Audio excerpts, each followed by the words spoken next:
Vice Chair Meyer? Mhm. Commissioner Bagwell? Here. Commissioner Whitefield? Here. Commissioner Caldwell?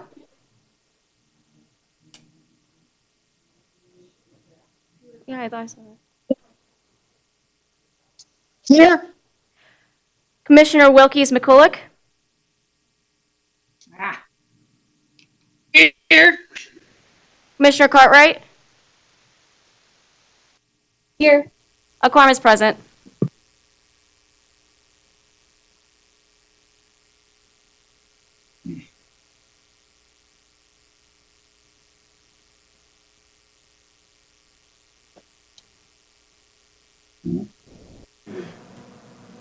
Madam Chair, can you please unmute your microphone? Sorry, my apologies. Public comment at this time. The public is invited to make comments on and to discuss any topic relevant to or within the authority of the Parks and Recreation Commission. Is there any public comment? I see no public comment, Madam Chair. Thank you so much. Appreciate that. Let's move on to possible action on the approval of minutes from our joint meeting on June 15th with the Carson City Open Space Advisory Committee. Has everybody read the minutes? Yes. Yes, okay. Yes. Any corrections, additions, or that the commission members would like to make? I have none. Okay. I have none either. Me neither. Nor does Kurt Meyer. Okay. All right, in that case, I would entertain a motion to approve the minutes as written.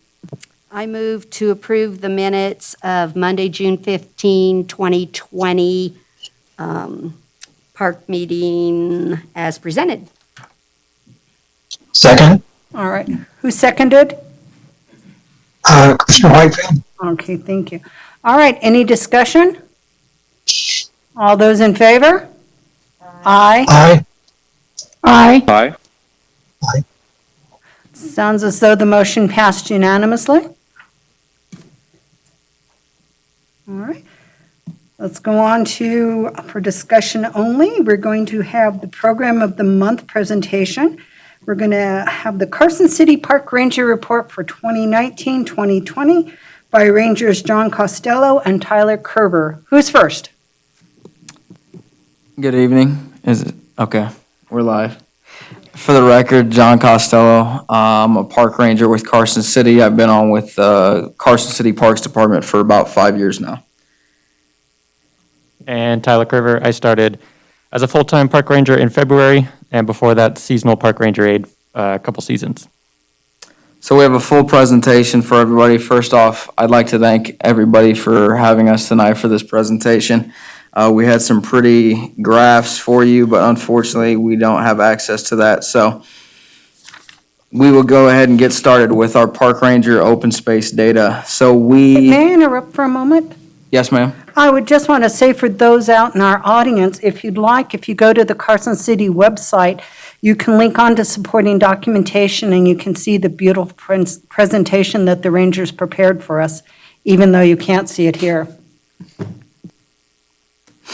All right, thank you.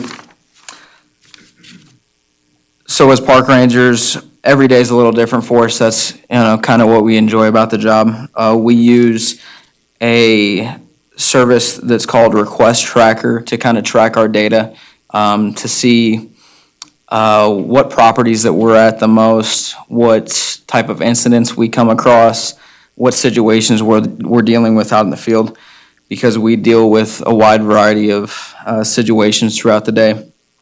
So first off, we've kind of separated the two because open space and parks are a little different for our day-to-day. So what is RT? RT is Request Tracker. We've been using this for about 2 years, approximately. Park maintenance has been using it for about 3 years with the city.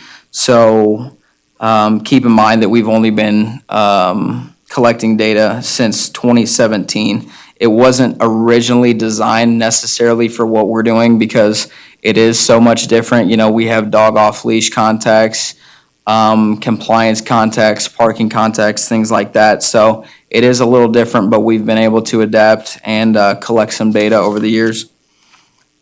So first, if you're looking in your packet, we have miscellaneous RTs. So you'll see we have a list of miscellaneous request tracker data that we have. So PR contacts, that's a public relations contact.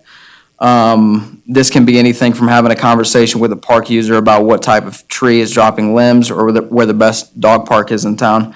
Patrol, this is, where we're going throughout the day. Citizen assist, citizen reports, resource damage, abandoned vehicle, vandalism, and agency assist. So you can see PR contact, we had 12, and this data was collected for the calendar year within the last year. And then patrol was 40, so that's, no reason for us to be in those particular areas. We're going to check out those high-use areas typically. If, it's a weekday for us and we can't get to this particular spot on a weekend, we're gonna go and check this area out if we have some time. Citizen assist, in our parks and open space areas, we get people that lose their keys, wallets, phones, lose a dog, that's a citizen assist. Citizen report, this could be a report for somebody letting us know that there has been a violation that has occurred, which really helps us out because having extra eyes and ears out in the field benefit us greatly because Tyler and I are the only full-time park rangers, and then we just got another seasonal ranger on, so we appreciate that because the extra eyes and ears definitely make the difference for us. Resource damage, unfortunately, if people go off trail and take out some sagebrush, abandoned vehicles are quite common, and then vandalism is 24, and that's graffiti on our signs that we have up, things of that nature. And then agency assist, so that's any time that we are assisting Carson City Sheriff's Office or Carson City Fire Department, or like last night, yes. Yeah, specifically on open space property or NHP, search and rescue, things of that nature. And then we'll get into enforcement contacts because really we have three parts of our job. Interpretive, so education, enforcement, where we're enforcing the rules and regulations of our parks and open space areas, and then interp, and we'll get into that later. So compliance, OHV, camping, parking, shooting, and campfire. So these are all areas like Carson River Canyon, Prison Hill, our popular open space areas. Compliance is 31% of that. So that could be running over sagebrush. Any flora and fauna contacts that we're making, that's considered compliance. OHV, we just recently kind of kicked up a little bit our OHV program, specifically out at the south end of Prison Hill. I know Greg Berger has played a big part in that from the open space side of things and checking decibel levels, spark arresters, things of that nature on the south end. So those are our OHV contacts. And then camping. Obviously, we don't have any camping, designated camping areas in our open space areas. And we do get a lot of campers in Carson River Canyon specifically. And then other spots along the river. Parking issues, and then illegal shooting, specifically at what we call the wall, the old mill site in Carson River Canyon. Unfortunately, that is illegal to shoot back there. It's always been private property, and then recently, obviously, within the last 7 to 10 years, the city took over, and it's public. However, we have specific rules and regulations that we're continuing to educate the public on. So, and our signage back in the canyon helps tremendously. And then campfire, that's only 2% because if you live in northern Nevada in the summertime, there's typically always fire regulations with the dry climate and things of that nature. So, and then there was just another graph for enforcement contacts to kind of give you an idea of how many contacts we make. And then we'll go into maintenance RTs for open space. So for the parks and on maintenance, they have a pretty good sized maintenance crew. Open space does not. So we assist quite a bit with maintenance tasks on the open space aspect of things. trash mob for muscle powered, sign installation, any trash cleanups that we do. We'll be on patrol in a specific area and we'll find a dump site or we'll find miscellaneous trash. We'll make an RT for that. Any fencing, we put up that nice new fence and new parking area off of Sierra Vista Lane at East Silver Saddle Ranch. And it's a good place for donuts apparently, and people like to take out that fence.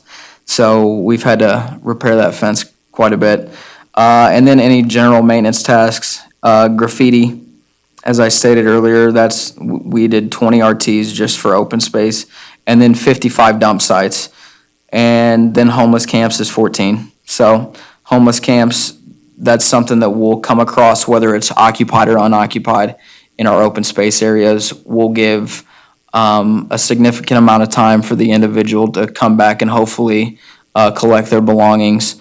And after a determined amount of time, we'll collect those belongings. So that's what we consider a homeless camp. And we do have red tags that we'll leave notifying the individual that they can contact Carson City Parks Department to retrieve their belongings. So, and then we'll get into comparing the numbers. So if you can look there, 2017, 2018, 2019. So you'll see 2017, there was 11 dump sites.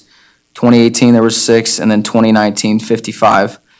And you're probably, you would look at the numbers and think that a lot of people are going out in our open spaces and dumping, in 2019. But I think what attributes to that number specifically is that we have more rangers on. So we have more eyes out there, and we're able to come across these dump sites instead of them, sitting for 3 to 5 years. We did a cleanup that I'll let Tyler talk about with our volunteer program that I think was over 3,000 pounds of trash near Sierra Vista. And something like that could sit, for years if it's on BLM or U.S. Forest Service, and we assist those agencies on those dump sites. Sign vandalism, 11, 3, and 9, those numbers are pretty close. And then the 2 full-time rangers and 1 seasonal ranger aide for 8,000 plus acres on open space and trail. So like I said, adding that extra staff member for us specifically made the difference, not just with dump sites, but with interpretive programs, enforcement, things of that nature as well. And then we'll get into maintenance for parks. I'll try to pick it up a little bit here. Actually, I did that one, I'm sorry. Park ranger training. So just to give you guys an idea on what we're trained on, Tyler is obviously 6 months into his position. I've been on with the city 4.5, 5 years. So we're slowly trying to get him to this point. Unfortunately, it's been a little difficult with the pandemic. So responding to emergencies, first aid, CPR, AED, we're all trained in that. Wilderness first aid, chief range safety officer or range safety officer training, Park Rangers Association of California Parks Training Conference. And this is an incredible conference that I've been grateful to go to every year that I've been on with Carson City because it covers everything that we deal with, enforcement, maintenance, and interp. And then off-highway vehicle training, so that's safety training for riding ATVs and UTVs, and then checking for spark arresters, decibel levels, and registration. And then we'll get into the parks data.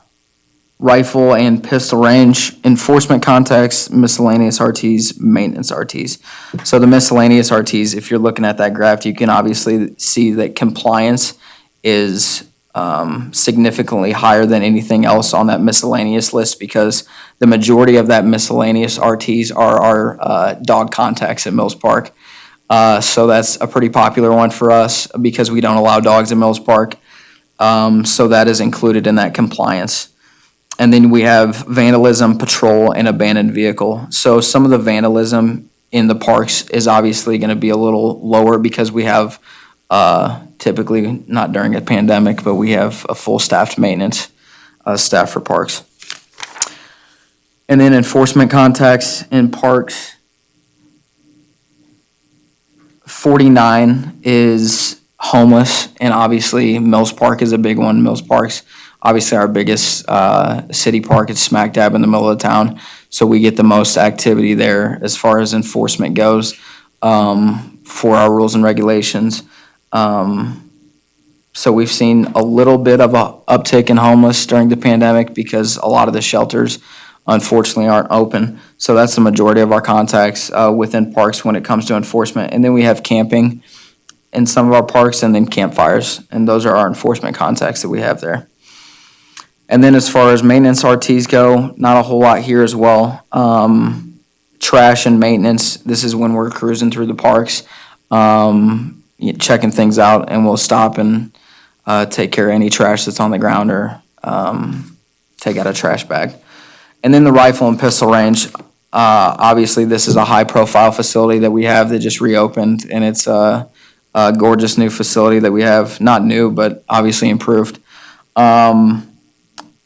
Me specifically, I've been an RSO for a range safety officer for about 2 years, and I just received my chief range safety officer certification, and Tyler just received his, so that's why I'm the only one on this list right now for hours. But just in the last 3 months since we've opened this new facility, I'm at 166 hours out there.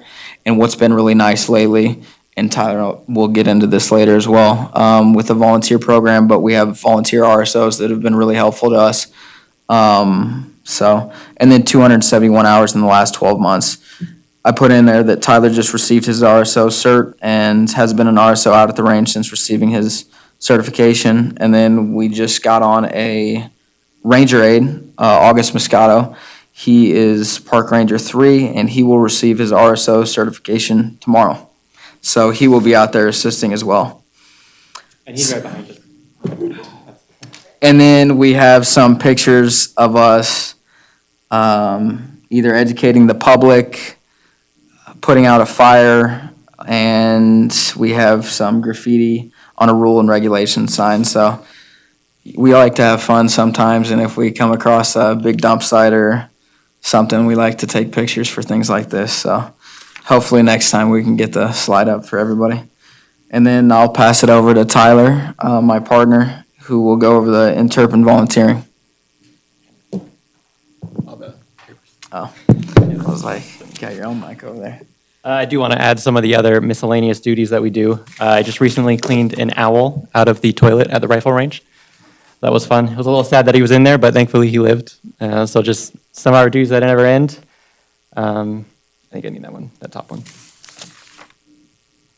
All right, so another major aspect of our duties is community outreach, and that's through volunteering and interpretation.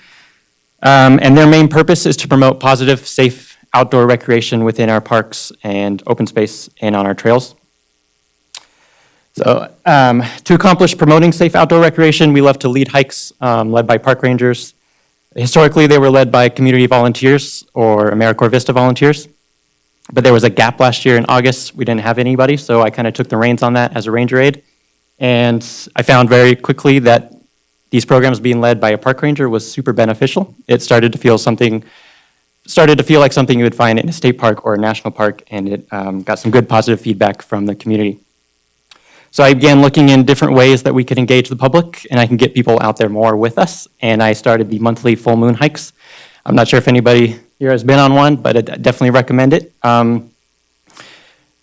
Participants get to come out to these areas that are generally closed at sunsets, and they get to hang out with the park rangers under the full moon, and we do a quick hike. It's a lot of fun, completely different experience.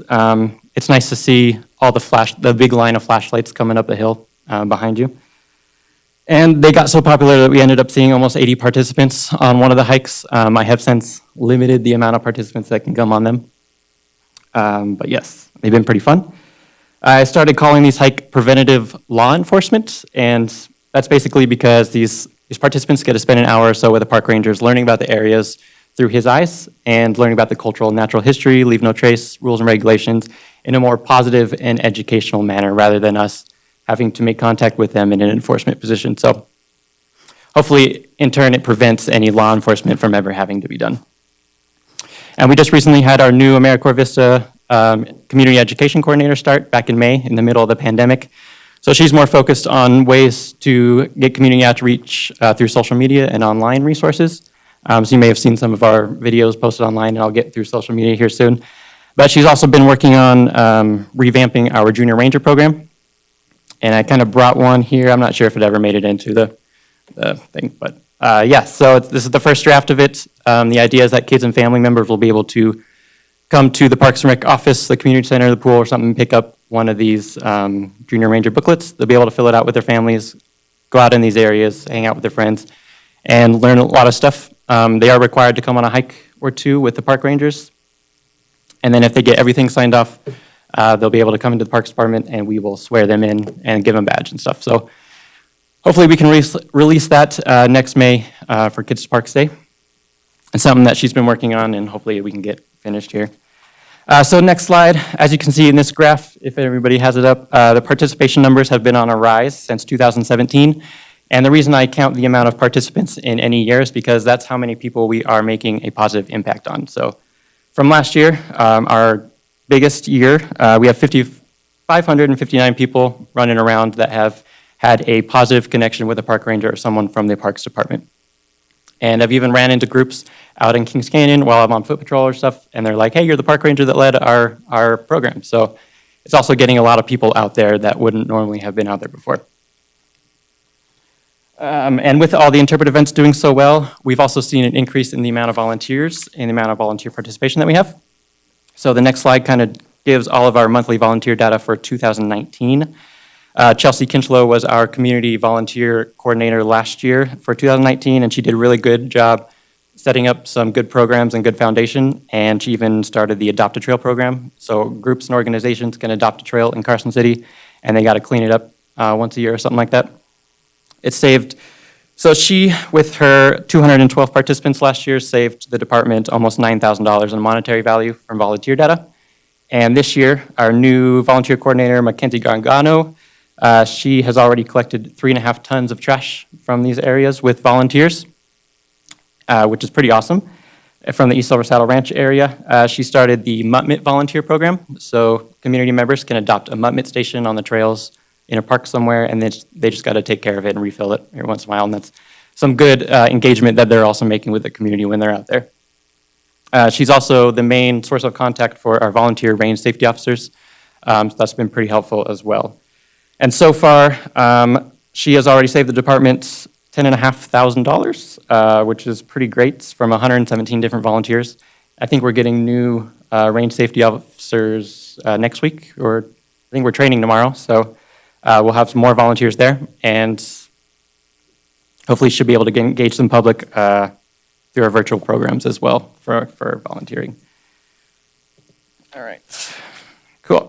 So the next slide, I was going to skip through some pictures here, but you can kind of see some of them. We take a lot of pictures and post them on social media with our community outreach, and yeah, people seem to enjoy that. One of the pictures there is some of the volunteer programs that we did, like the 303.5 tons of trash that we cleaned up last year, which was pretty awesome. And we like to bring props and all kinds of stuff, so they're really great. I encourage everyone to get out there, tell your friends, family. And so we even found a new educational tool when the pandemic hit. We started creating a lot more videos and educating the public virtually that way. Ranger Costello here has even became quite famous in one of the viral videos that he put out at Kings Canyon. I think right now I was looking at it, it has almost 13,000 views on it, which is pretty good for our small town. But he was talking about Kings Canyon and how it was so busy and maybe try some other trails.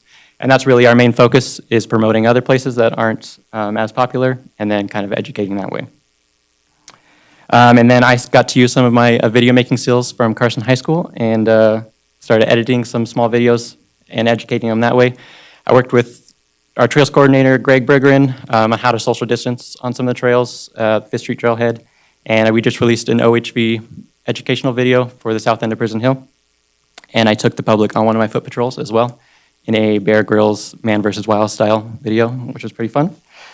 And our community volunteer coordinator, Mackenzie Gargano, has also been on Instagram trying to start trash challenges and trying to get the public to volunteer on their own that way.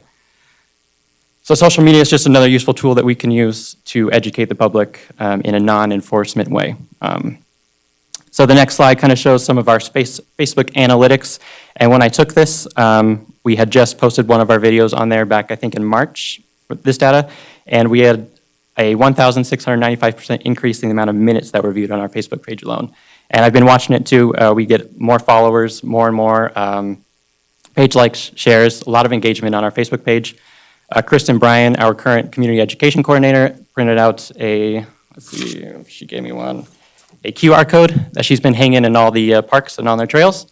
And all people have to do is scan that, and then automatically gets you liking our Facebook page and our Instagram page so that we can get more engagement with the public as well that way. And how does this relate to our job? Like I said, it's a useful tool that we can use to educate the public and promote positive, safe outdoor recreation so that maybe we don't have to be out with these people in a enforcement aspect. And it's not just Facebook alone. If you go to the next slide, Instagram has also seen an increased amount of followers, likes, and all that stuff. And that's been a really useful tool because we can just post our photos that we take while we're on patrol and maybe educate about flora and fauna. I did a post about frogs, which was pretty cool, and just something that we might not be able to get to tell people normally. And so the community gets to hang out with the park rangers virtually. And the next slide was just some of the pictures that we post on Instagram. I can't skim through them, but you're more than welcome to go to our Instagram page and look at them that way. Kristen Bryan has been posting lately, and hopefully we can get out there too, as we got a new ranger to help us, and we'll free up some time to get some outreach on social media. And then the last slide is just to kind of sum things up. Basically, just spending 1 hour with a park ranger in an educational, interpretive aspect, in my opinion, is way more beneficial than us being out with that same person in an enforcement position. Yeah, so any questions, comments? That's it. Thank you so much. That was quite educational. I have a couple questions, Yep. just for those who are out in the audience. The park rangers are sworn law enforcement, are they not? Are they? We are not peace officers, no. You're not peace officers, so, but you do assist. Yes, we assist the sheriff's office, fire department, search and rescue, anyone that basically needs our help. Okay. I assisted with sheriff's office last night with Right. some of the remains that. And that was going to be my social ramps. second one. Yes. Would you care to elaborate on that? Because the news story in Carson now was tantalizing, and I Okay. don't think it gave the whole story. Oh, yeah, so the sheriff's office was very busy, and they wanted to know if that's a park that we respond to, and we said yes. It was Gus and myself, and we responded over there, and I assisted one of the deputies. We flagged some bone fragments that we found in the lot behind Schultz Ranch Park, and it was more than likely determined that they were going to be human remains, but it has since been determined that they were cow bones, so that's nice, a lot, way better. But yes, so we assist when we need to, and it's definitely nice to be there when they don't necessarily have manpower to help out, and that was something that they trained us to do right there on the spot, and we could just help them out real quick. And then I got to sit and watch the scene till about midnight for their deputy to relieve me. We didn't want anyone touching the crime scene until morning, so however we can assist. Well, I'm glad you were there, and thank you Yeah, for helping yeah, them. correct. Mhm. Are there any questions or comments from the commissioners? Leah? Thank you. I have 8.5 questions. I'm happy to take them offline if there's it's too much detail for tonight. So I think my first 4 came from John's half of the presentation, and then the other 4 came from Tyler's. So my first question is, number 1, how does the public contact you, and are you able to respond to all of the requests? So that's my 1.5. So we have business cards that we keep with us, and we provide the public, we give out quite a few business cards, and that has our office extension, and it doesn't have our cell phone, so I always advise the public that on the back of that card has Carson City non-emergency dispatch's number, and that's going to be the best way to get a hold of us while we're out in the field, because more times than not, we are going to be out in the field, not in our office. So dispatch can contact us over the radio because some of our open space areas that we have to respond to don't have cell phone service. So the best way to contact us is through Carson City non-emergency dispatch, and they can contact us directly. Thank you. And then the second half of my question is, are you, with your staffing currently, able to respond to all of the calls that come in? So we typically get calls that come in that aren't as urgent as, for instance, the sheriff's office receives. So my schedule and Tyler's schedule is kind of staggered for that reason, so we can respond to the public in a timely fashion. So if it's urgent, like on my voicemail, I think I have hang up and call Carson City non-emergency dispatcher 911 if this is an emergency, because people do contact us for things like illegal shooting and campfires and things that are a little more urgent than, say, something that isn't vulgar, spray painted on one of our signs, and it's something that maybe can wait a day or two. So Tyler and I feel like we do a pretty good job at responding to the public. You know, we'll come in on our Monday and have a few voicemails that we'll respond to and emails, and I think there's quite a few ways that the public can contact the Rangers if need be. I think Carson Connect's one of them, and then non-emergency dispatch, and then our main office line as well. Yeah, calling the Carson City Parks office is pretty good. We usually get called by our supervisor or get emails, and we'll respond out there when we can, for sure. Would you mind sharing Yeah, telephone numbers that people could get a hold of you at? Ooh, Oh, look, I usually tell people to Google the Carson City Parks Department. Okay. That usually comes up with the phone number.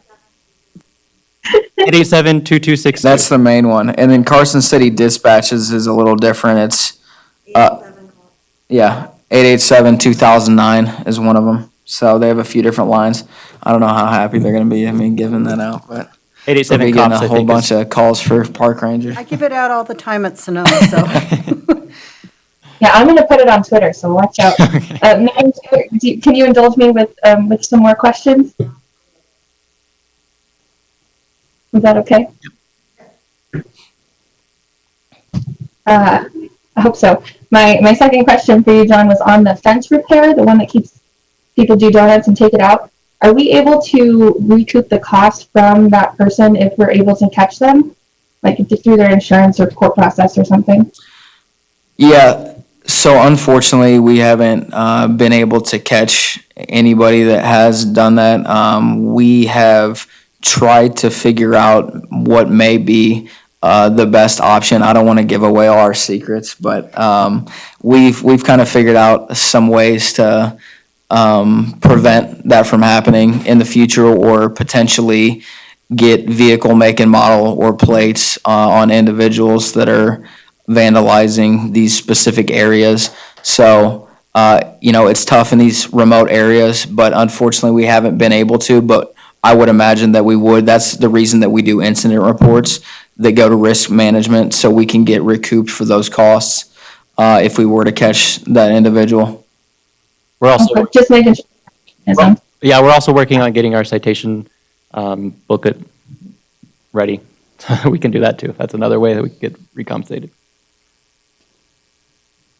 My third question is on the dump site. So you said that there was an increase from 2017 to 18 to 2019 because you had more staffing, and that some of these sites have been out there for 3 to 5 years. How many? Do you have an estimate of how many dump sites are still out there that we need to address? On our property specifically, to my knowledge, we try to cover all the area. We have almost 9,000 acres that we patrol, and, well, not that we patrol, a lot of it is remote that we can't necessarily get to via vehicle, but a lot of our property butts up to U.S. Forest Service ground, BLM ground. They all kind of intertwine, so I couldn't even give you a guesstimate on that, but like I said, I think we've done a great job just adding staff, more boots on the ground, and we're constantly encouraging individuals that we see out at Carson River Canyon, out at Prison Hill. If they see something, we provide them with our business card. Please call us and report it. I know Tyler spends quite a bit of time up on Prison Hill, finding miscellaneous, whether it's trash, graffiti, things of that nature. And then a lot of these areas, we have individuals that are dedicated, almost like a volunteer group, that go, that spend time up there, that live in that area, and obviously they're passionate about that specific area. But I can't yeah, I couldn't even guess at how many there are that we don't see or we don't find. I think 99% of the time we'll clean them up if we see them, depending on how big it is. And then just Right. just the micro trash that we find as well, we'll try and get. With that kind of leads into, thank you again for, I have so many questions. That leads into my, another question I had. You mentioned that your volunteer crews, one of them in their first year saved the city $9,000, and then another, I think it was this year, saved $13,000. Do we have a total amount saved for the city because of our volunteers? We probably do. I didn't put that in the graph. Okay, yeah, I guess it's in our annual report, the total amount that we've saved, yes. Perfect. I will check that. And then for Tyler, are the social media handles just the CCPR department, the Parks Department, or do you guys as park rangers have your own? We are working on getting our own there for a second, but I think we determined it's better if we just stay on the department one. Okay. The Instagram is Carson_City_Parks. And then I think Facebook is Carson City Parks Recreation Open Space. I follow you on Twitter and Facebook, but I don't go on there. I just follow you on Instagram, Yes. so I get that too. Yeah, we're looking into Twitter. It's a better way to educate in a instant manner. If we have to close the range or something, the Twitter would be very, very handy. But we have yet to do that. Oh, well, I tweeted about you guys before we started, so there you go. Right. And then how do we find out more about the moon hikes and where to sign up? So the full moon hikes, we actually got, we're going to start it again on Tuesday, September 1st. You can find that information on Carson City or carson.org/CCPR. We're going to be doing this one in 3 different groups of 10, each led by a different staff member to limit the amount of contacts that we have. And each group is going to leave 15 minutes apart. The first one will be at 7:30, 7:45, and 8 o'clock, and it's required to sign up online. And we'll only accept walk-ins if we have room available, because we don't want the groups to be too big. So we're going to try it, and hopefully it'll stick. October has And 2 full what's moons, so we want to be ready for October. What's the minimum age to participate in those hikes? It depends on the hike. This one's going to be at the 5th Street Trailhead, so it's not too strenuous.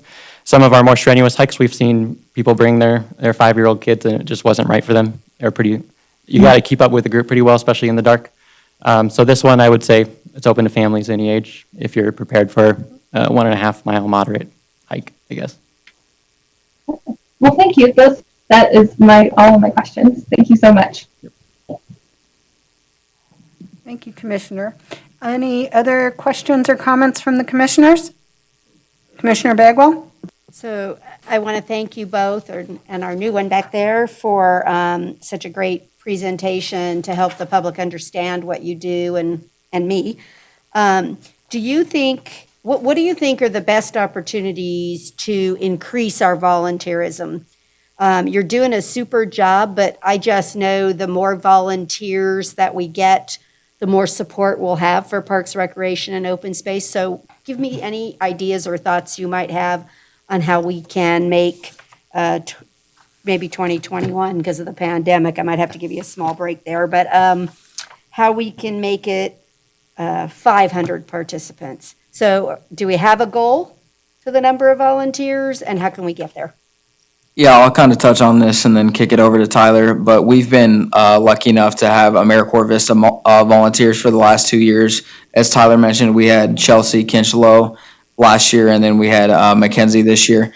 And we're constantly brainstorming ideas on how we can recruit more volunteers. Obviously, I think that is the toughest part in building a volunteer program from nothing, essentially, is because they're not paid. And you have to provide some sort of incentive, and we have tried to brainstorm, like I said, ideas on what is the best recruiting model for volunteers for Carson City specifically, because I think there is a unique opportunity in Carson City to really build a volunteer program, because we have a lot of these neighborhoods that are close to our open space areas and parks, and they're passionate about those areas. So that's what we've been working on in the past, and now to try to figure out what we can do. Social media has obviously played a big part of that in trying to recruit volunteers as well. Yeah, I've seen quite a few volunteers join us on our interpretive programs and vice versa. So we can get outreach that way. I usually talk about upcoming events on my current interpretive hike. And then Kristen Bryan has been getting a lot of social media outreach. I think if we get people engaged that way, they can stay up to date when our next event is, and maybe hopefully that way. Some of the full moon hikes or some of the hikes that we lead, people do walk away with a new understanding and a new respect for the areas. So that might also help get some volunteers in there as well. And we don't expect for everybody to have social media, and that's another thing that we've tried to figure out is how we're going to reach that demographic that doesn't necessarily have social media and recruit them. And like Tyler said, I think our interpretive programs and us being able to get out there and do foot patrol or bike patrol and making contact with the community. I mean, we'll have people come up, to us and essentially tell us their resume, give us their resume and say, hey, I'm interested. I love this area. How can we help? That's been an incredible tool as well. Carson Now and the Nevada Appeal has been pretty helpful as well. We released something on Carson Now about needing volunteers for the range. And I think we got quite a few responses from that, just that aspect. And, well, that was going to be part of my follow-up. I've often wondered, is we were going to do partner with the parks until we got the pandemic thing, but I really was looking for ways that we could get neighborhoods to adopt areas and say, we're going to take that on and we're going to clean it, kind of like adopt a highway, and gosh, we'd put a little placard there and say, thank you to the whatever Stanton Street cleanup crews or whatever, and thank those volunteers, because I do think it's important that we recognize their service because it's important. And it's really the only way. We're never going to be able to hire enough staff to keep everything clean, because it's amazing what people throw out their vehicles onto our public lands and just think we should clean it up for them. But I'm just looking for any ideas that we might have, like maybe in a different organization, we have, I don't know if you know, but National Day of Service is like October 11th every year. So maybe we could have a neat Carson City Day of Service. Yeah. And try and get more volunteers in and sign them up to do things, but to just get 1,000 people coming out and saying, I'll pick up trash in this park for 1 hour. Yeah. I don't know, just some thoughts. Yeah, and that's what we've identified in the past with our volunteer coordinators. We have identified those specific holidays, National Day of Service, National Parks Day, things of that nature. And, like I said, it has been a work in progress, for us to build that volunteer program. But especially now with this pandemic, I agree with you 100% that we need to figure out how we can get more community involvement, because we'll never be able to staff, especially now, we have our director and my supervisor out on mowers and, cleaning up now, and it's, I get that.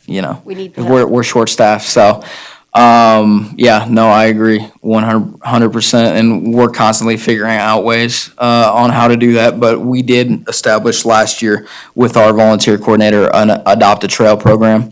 And if you go to Lone Mountain, we have a sign put up that this is adopted, I think, by the Bearded Men group. Something like that. So we do have trails that are adopted. We tried to get to a point to where we could adopt a park.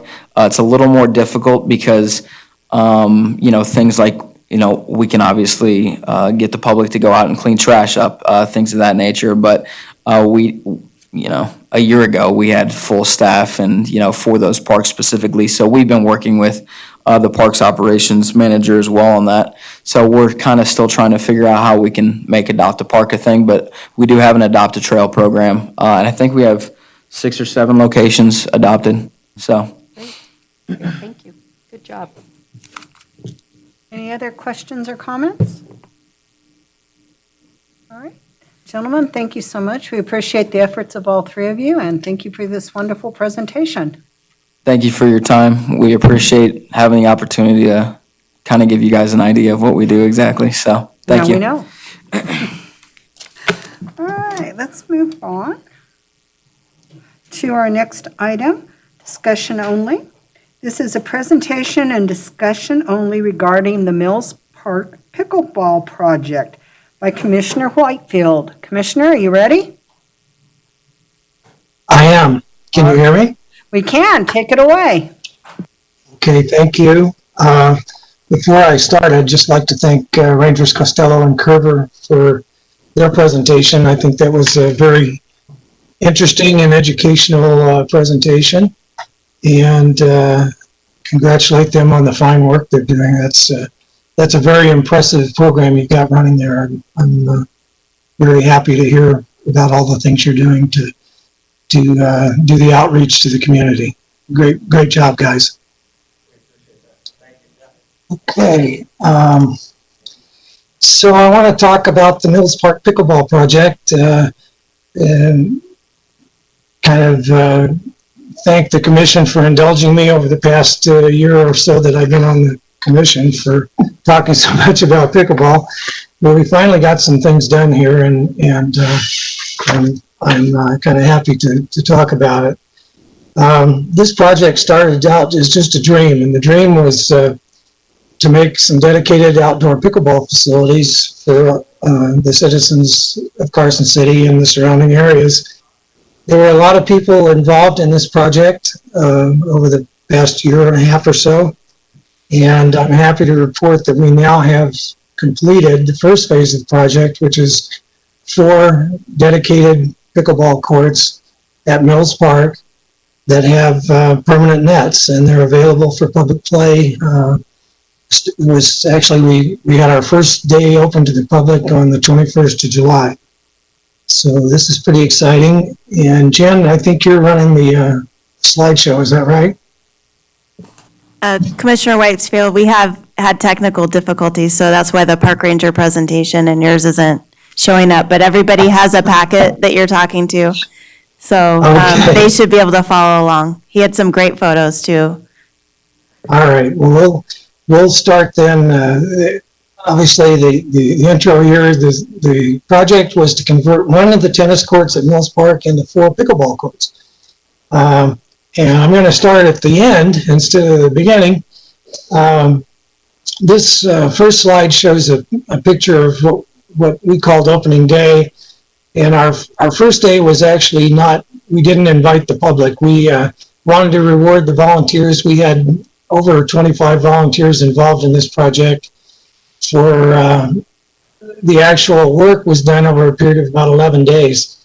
And so we invited all of those people that participated to come out and play the first games on the new courts. And we had a nice turnout, and I think people had a good time with that. So following that, I want to go into the steps that we went through to make this happen over the 11 days that we worked. So this slide is called Crack Repair, and it's a picture of Phil Hanna and Jose Madera filling cracks. We contracted with RMAC to do some major crack repair, and when they were finished, we found that we had quite a bit of work left to do. And so we spent several days with probably 6 or 8 volunteers each day, working full days, to fill the cracks that were left over and smooth them out and coat them, get them ready for coating. This was pretty tough work under pretty warm conditions, so we were happy to have these people out there working, and want to give as much recognition as I can as we go through this to the people, some of the specific people that really volunteered a lot of time. The next slide is pressure washing. We spent pretty much a whole day just cleaning the surfaces that we had repaired, so that it would, so the surface would be ready to accept the coating and hopefully stay down and not have to be repaired all the time. So that was a pretty good day's work right there too. The next slide is the coating, showing the coating in progress. We had between 12 and 15 volunteers on this day, and the coating we put down, I'll talk about it a little later, the type of coating it is. It's specific for sports courts and actually specific to pickleball.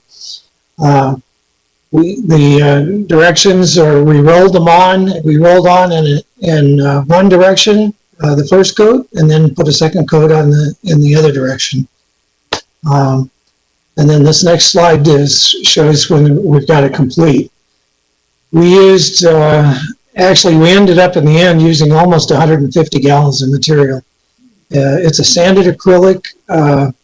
It's supposed to be a very hard and durable surface, should last for we hope, a number of years here. We're not professionals. We were all amateurs out there trying to do this. From a distance, it looks great. You can get up close and you can see some imperfections. But remember, we're amateurs trying to do a professional job, and I was very pleased with the outcome. It's made a very nice surface to play on. We covered 8,400 square feet with 2 coats of this material in about 3.5 hours. I was pleasantly surprised at how quickly the work went. And as you can see, we covered a little more than I originally intended. We thought we would just split the courts in half, and do one tennis court. But as we got into it, it looked like it would work better if we went all the way over to the other tennis court, which is what we did. So we covered a little more area than we originally intended. I might mention too that when we did the crack repair, because we had the contractor out there and we had the volunteers to do the work, we went ahead and repaired cracks on both courts on the other tennis court as well. So it's ready for some additional work when we get the approval to do that. This was a really nice thing on the next slide, the installing the net post sleeves. I wanted to have this done right so that when we put the net posts in, if any of them get damaged or need any kind of repair, they can be replaced without tearing up the court surface. So we tried to hire a fence contractor. And fortunately, James Hardiman, the owner of Finest Fence, came up and donated a full crew for 2 days and the materials, the concrete and everything that went into it, to install these post sleeves and the anchors for the net straps. And these guys worked in some really high temperatures and just worked their hearts out. I was really pleased. This probably would have cost us $1,500 or $2,000 if we I actually had a bid from another fence company that was over $1,500.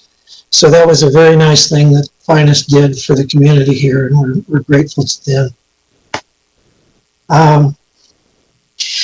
Some more volunteers on the striping. We got a couple of our pickleball players, a couple of our favorite pickleball players from Fallon. They came all the way from Fallon, Dave and Tammy Burke, and Dave donated not only the time but his tape machine to lay down the masking tape so that we could paint the striping, the lines on the courts.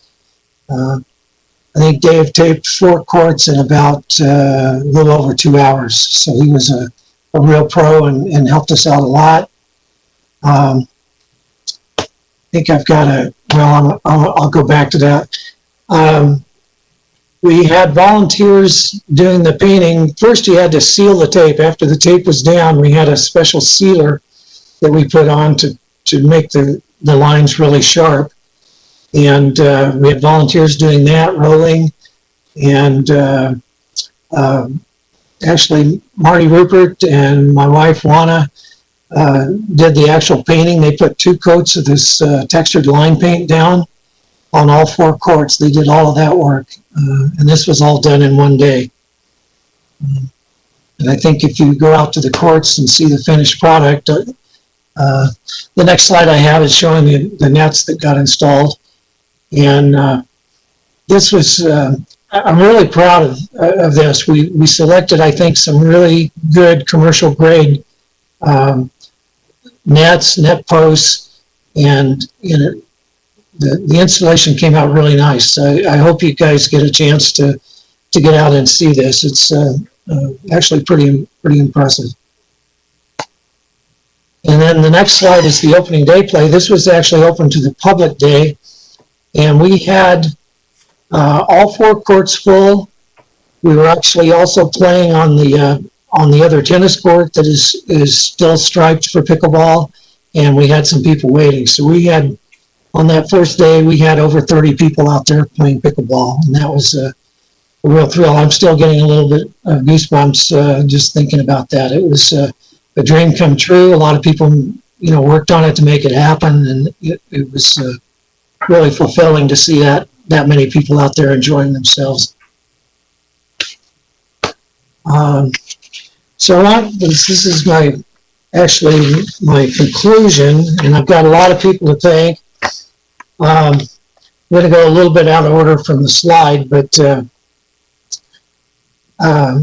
really big thanks to Carson City Parks and Rec Department, including Director Budge, Dave Navarro, Dan Castens, Nick Wentworth, Dan Arp, Scott Chapman, and Dave Thomas. All these people helped us throughout the planning process, throughout the execution. It was really nice to have all these people involved in encouraging us to do this project. So real big thanks to Jen and her staff.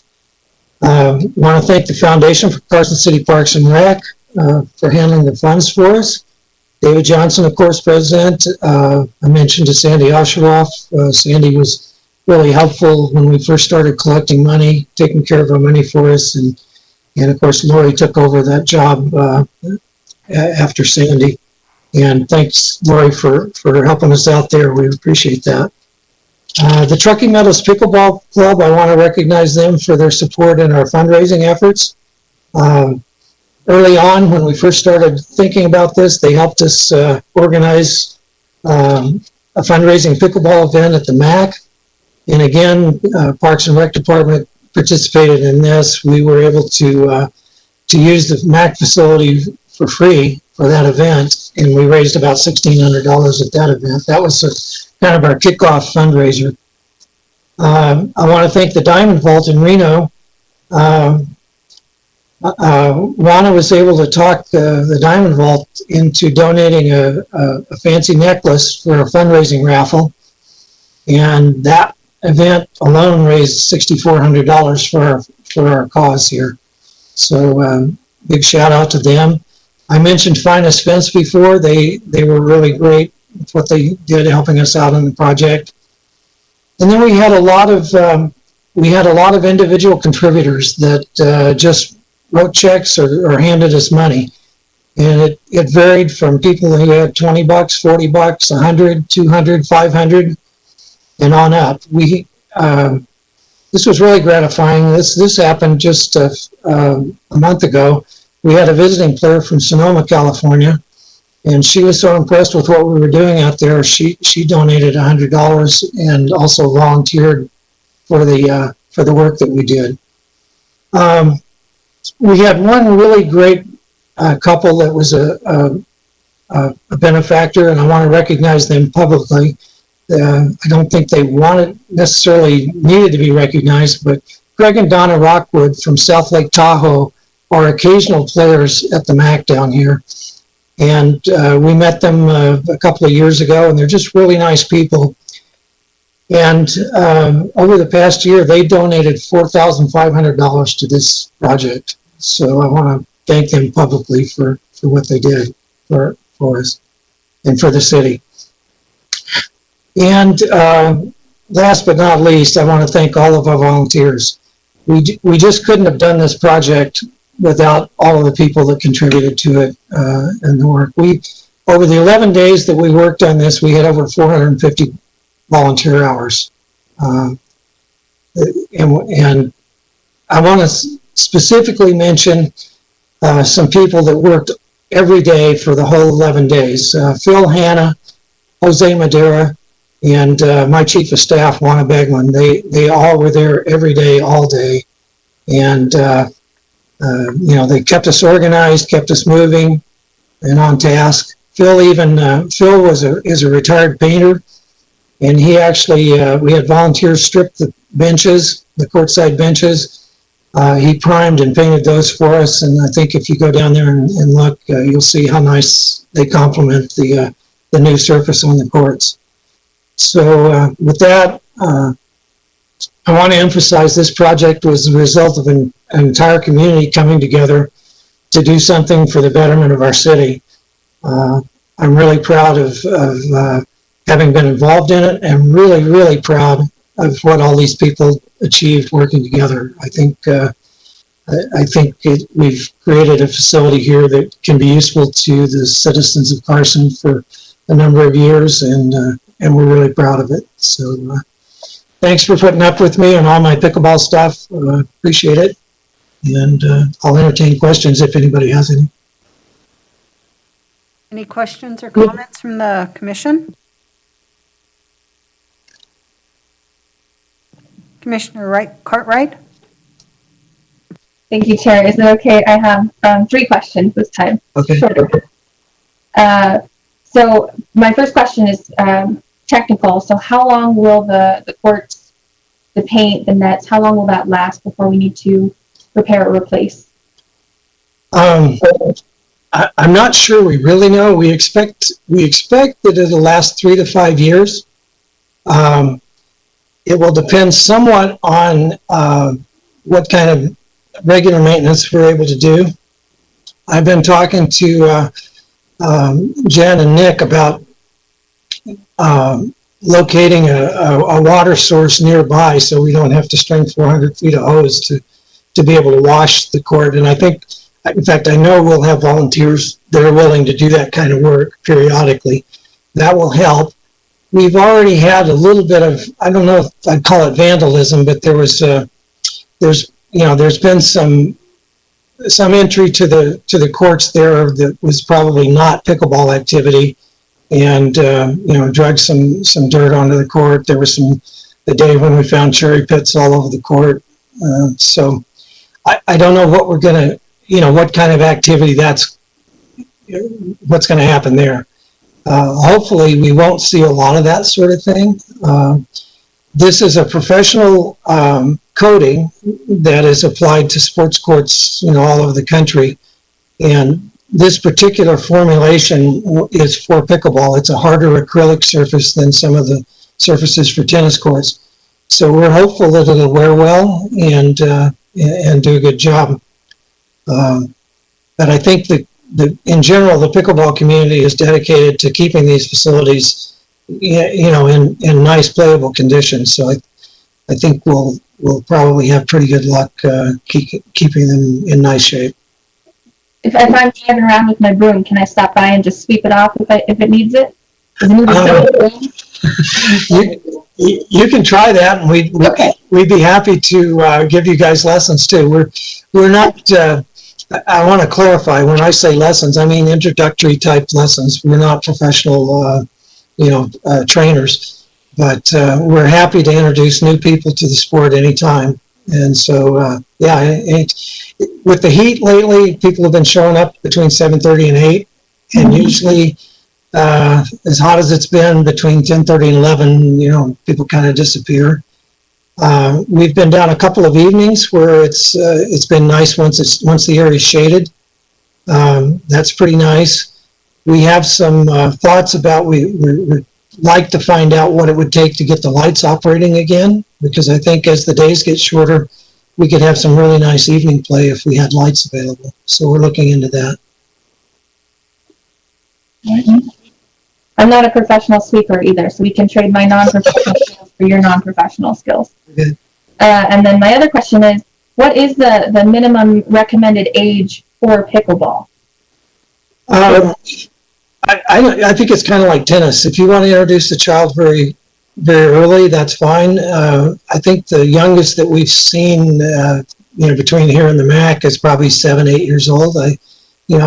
5, 6, 7, 8 is a good age. If they have good eye-hand coordination, all the better. It's an easy sport to learn. It's difficult to master, but it's very easy to learn. You can learn the rudiments of the game in 15 or 20 minutes. So something the whole family can enjoy. We've already had a couple of guys out with their sons. They were 12, 13 years old. Two dads came out one day, and we had a lot of fun with them. So I'm encouraged to see that kind of activity already. And we haven't really done a lot of promotion yet. We've just been telling our pickleball buddies, come on down to Hills Park. So I'm pretty happy to see what's happened so far. And do you think we'll have a pickleball tournament up in 2021 or 2022? I hope so. I have a tournament that I started at the MAC that was supposed to be that in the spring, and of course it didn't happen. And I think if we're kind of hoping we can get 4 more courts there, and if we had 8 courts, I believe we could hold that tournament outdoors safely.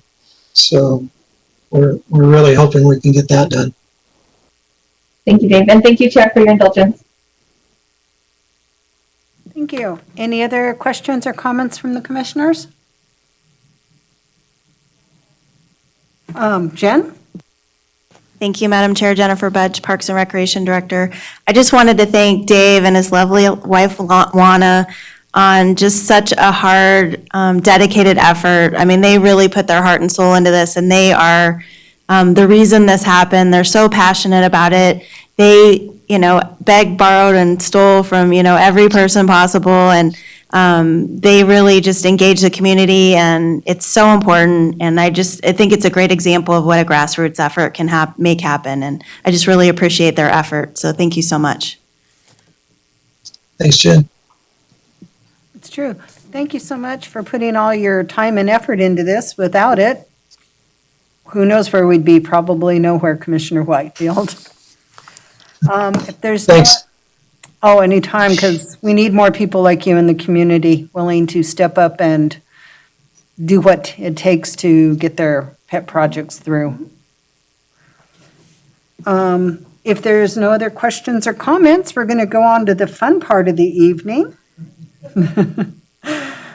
Item number 7 for possible action, discussion and possible action regarding a recommendation to the Board of Supervisors on the draft fees and charges policy and department fee schedule. I believe, Jen, you're going to treat us to this one? Yeah, thank you, Madam Chair, and thanks for the enthusiasm. Hopefully will be the fun part of the evening.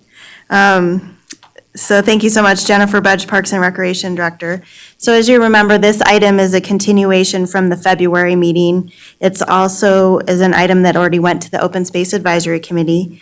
OSAC did recommend approval with some changes and in February as well, and all of their changes are incorporated in the draft that you see today. Staff's incorporated all the changes that the commission requested as well in February, and we've had subsequent meeting with the city manager, Supervisor Bagwell, and Chairperson Keever. So thanks to them for helping us sort of flesh through some of the challenges with the fee schedule and trying to work through a few items in the policy as well. As a reminder, the intent is that this policy will replace the previous 2009 resolution. So that would hopefully be repealed by the Board of Supervisors, and then this would be its replacement. So it would be the guiding document for any new fees moving forward and sort of that Bible for the staff to be able to create new programs and establish fair and equitable fees and be able to deal with fee waivers and all the challenges and the requests that we get on a daily basis. The district attorney's office has confirmed that a business impact statement will not be required, which is great. So one less thing that we have to do, and it's basically because the business and commercial use is such a small percentage of the overall use that we provide that it's not required. So we will not have to do that. Our participant base is, primarily the general public, which is thousands and thousands of people. We do provide services, obviously, for commercial and business use, but it's a very small percentage of what we do. We have provided a lot of backup materials in your packet regarding basically follow-up questions of items that you had in February. So if you're wondering why we came up with those attachments, it's to follow up on the information that you requested. Commissioner Meyer in particular expressed some concerns about providing assistance for youth outside of the Youth Sports Association activities, so like a scholarship program. I did speak to Supervisor Bagwell about that, and she's going to connect with the Foundation for Carson City Parks and see if they would be able to entertain a scholarship program for youth sports that's not covered through that YSA coverage. So that we'll have no gaps for our youth in the community if they need financial assistance. We're very lucky we have the Children's Cabinet to assist us with our youth day camp programs and our before and after school program, but we want to make sure that, there's no youth that's turned away due to funding issues. So that we should be able to help us out, and we'll definitely work hand in hand with the foundation in trying to develop that and any criteria or implementation as that moves forward, and we can update the commission as that happens. There was also a request at the February meeting to consider multiple child discounts.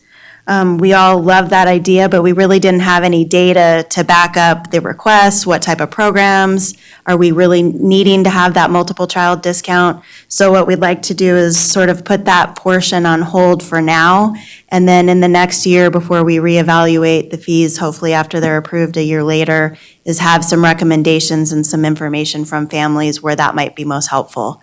It might be a challenge in ActiveNet to administer. We think we can do it, but we just want to make sure we're implementing that in the right areas possible. One addition that you'll see since the last meeting, we had a brief discussion at the February meeting and some follow-up afterward, is the 10% asset management fee. So if this is approved, it would be added to most fees, not all. Especially the cemetery and the rifle ranges, they already have a mechanism in place for asset management based on their structure right now and direction that's already been approved by the Board of Supervisors. This fee is intended to provide some dedicated funding in addition to the capital improvement program to reinvest in the city's infrastructure. So that would mean city's equipment and city's facilities. And so anything over $5,000 basically in that capital realm. There was a question if there were any NRS restrictions or guidance that wouldn't allow us to do that. And we have confirmed with the city manager and the finance director that it would be allowed based on what we have provided in your packet. So that's definitely good news. The only really remaining item that we need to sort of flesh out today, and I'm going to let Dan and Eric take the lead on this, is about the Bob Boldrick Theater and the current practice of having a 50% nonprofit resident rate, what that looks like today, what we might want to do in the future, and just getting your feedback and direction on that item. And then obviously we're here to answer any questions about the draft policy that you have in front of you, the draft fee schedule. We do have one typo on your fee schedule, which is attachment C, and it's page, I apologize, I should have had this ready. It's page 9, and it's the Fuji Park Exhibit Hall. The proposed fee should be $400, not $300, and that's what we had last time. So they're all consistent. Each of those components of that park would be the same fee. So the 10% would be $440. Right. And we're available for any questions on the fee policy, the fee schedule, and then if we can move through that, we can talk about the nonprofit rates in the theater as well. Dan?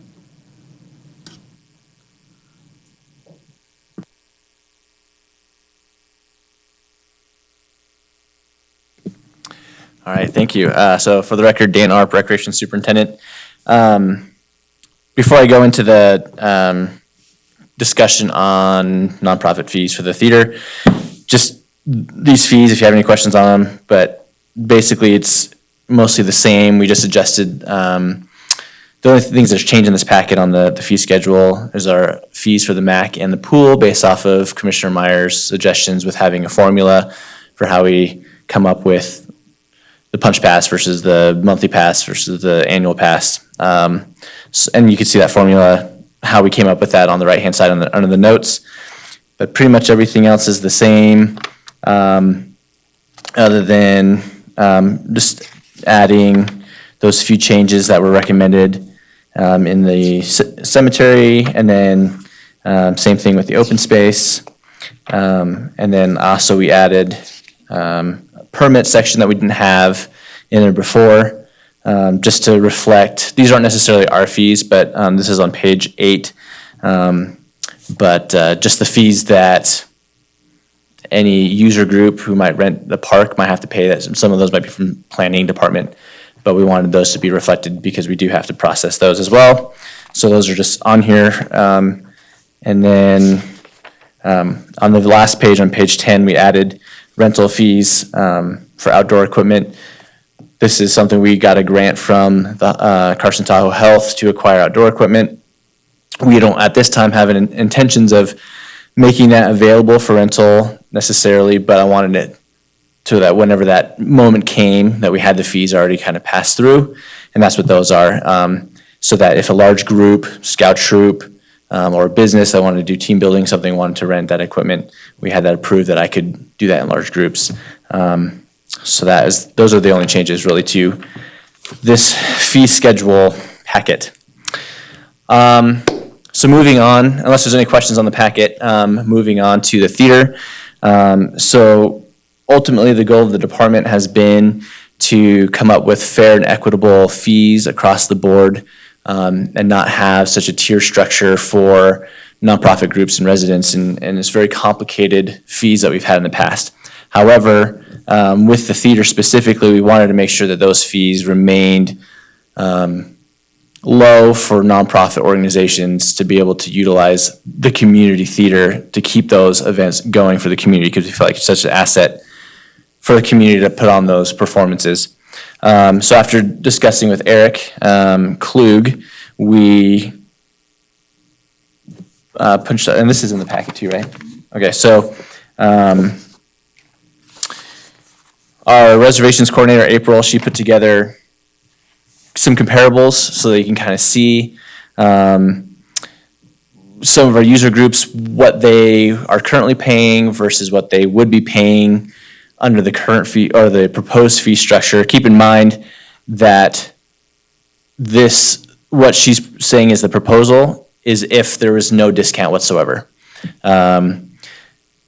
So for that first page, when it talks about resident and local nonprofits, when it's saying for example, in that first column, currently the Apostolic Engaged Youth, their event was $759, and the same proposed would be $1,800. That's only if there was no discount whatsoever. But if we provided a discount, which we are proposing to do, it wouldn't be that extreme. So we want to make sure that that was clarified. So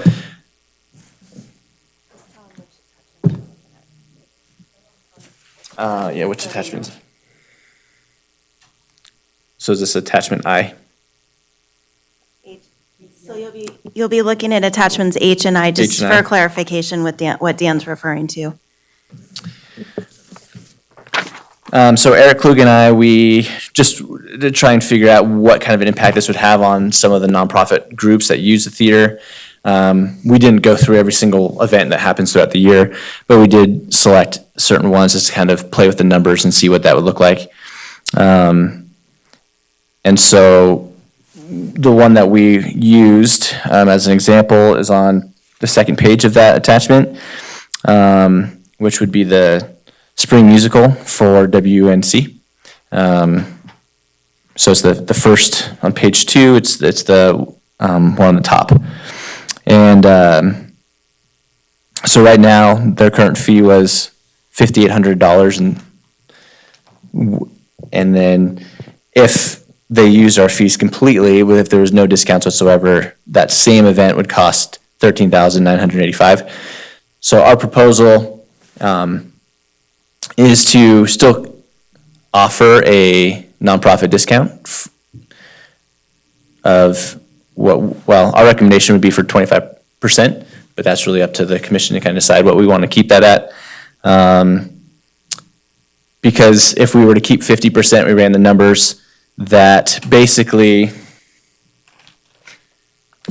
our staff costs alone is basically break even with that 50% discount. So if that theater group was paying $5,800, our staff cost was actually $5,300. So without accounting for any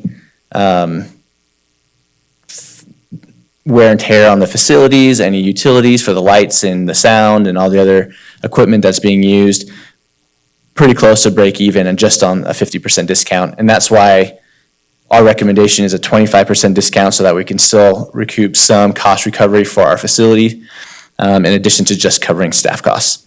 And one other change that we wanted to include as well is just the boundaries of how we determine a nonprofit organization. We wanted to make sure that they are Carson City nonprofits. And for the most part, they are, but the way it has been managed in the past is based off of your zip code. And there are some outlying areas where they have a Carson City zip code that qualified, but they might be in Indian Hills, for example, just outside of it. So we want to make sure it's that the organization is within Carson City boundaries, not based off of just zip code. But that is our recommendation, but is up for discussion. Jennifer, we appreciate it. Any questions or comments from the commissioners? No? Lori? So I think that's probably the true outstanding issue to address is the Bob Boldrick Theater. And I think really as a commission, we have to try and thread the needle, right? Because you want to encourage all of the theater groups and things like that. And then, so I might just, do I distinguish between the musicals put on by the college versus a musical put on by Wild Horse? But, and those are some of the questions, but they are ticketed for the most part. So do we have any distinction between a free event and a ticketed event? So we did discuss that, and and our proposal is not a distinguish because there's really only 5 events throughout the year, 2 organizations that do non-ticketed events. So almost all the users are all ticketed events.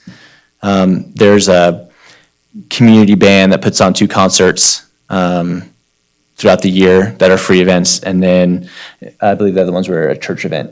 The other 3 events were church events. So those 5 events, we just didn't feel like there was enough reason to create 2 separate fee structures to accommodate just those 5. They wouldn't really be left out. What are we doing with those 5? Are they free? No, what does the policy say about the free events? So the band doesn't pay, do they? Currently, they do not pay. They do not pay. And so where in the policy are we continuing to address that? Is that one we're saying if it's a community thing, the director can waive the fee? And you're going to do it that way? Thank you, Supervisor Bagwell. Jennifer Budge, Parks and Recreation Director. Where I think that can be addressed is through the co-sponsorship. So if an event is free for the community and the general public, I think that fits right in with the definition of the potential co-sponsorship that we've outlined in there.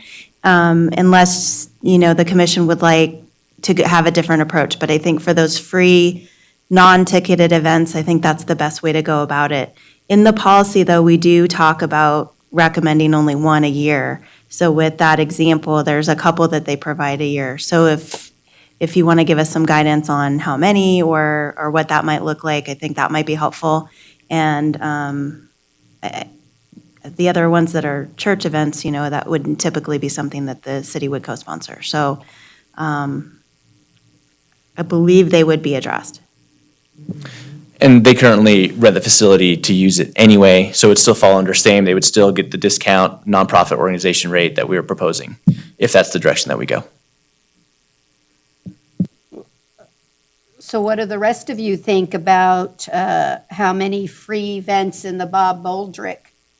Because one of the issues is I hate to see Jennifer get inundated and pressured by all these nonprofits. Give it to me for free, because I see that happening, or co-sponsoring, but we're going to say non-ticketed, right? Is the biggest. Well, and that already happens now. We get requests every week for fee waivers and nonprofits, and I pretty much say no to almost everybody because we don't have good fair criteria right now, so that it's hard to pick one over the other. And we need to have a criteria. So there is criteria established in here. It doesn't talk about the ticketed or non-ticketed, but under the co-sponsorship, it does talk about an overall community event, and it has to benefit not just one user group. And, we could add, a sentence about if it's a special event that it needs to be non-ticketed and free and available to the public or something like that. Or you take a can of food to get in, or, something that's contributing back to the community. Right. I don't know, what do the rest of you think? Commissioner Cartwright? Did you have something to say? I know, it's a hard decision. I didn't have anything to say, thank you. Help me out, you Any guys. other comments or concerns that would help us make an informed decision on this? This is Commissioner Whitefield. I guess I'm wondering, do we have a feel for if we went ahead with these kind of increases, do we have a feel for the impact it might have on the use of the facility? Has there been discussion with the users?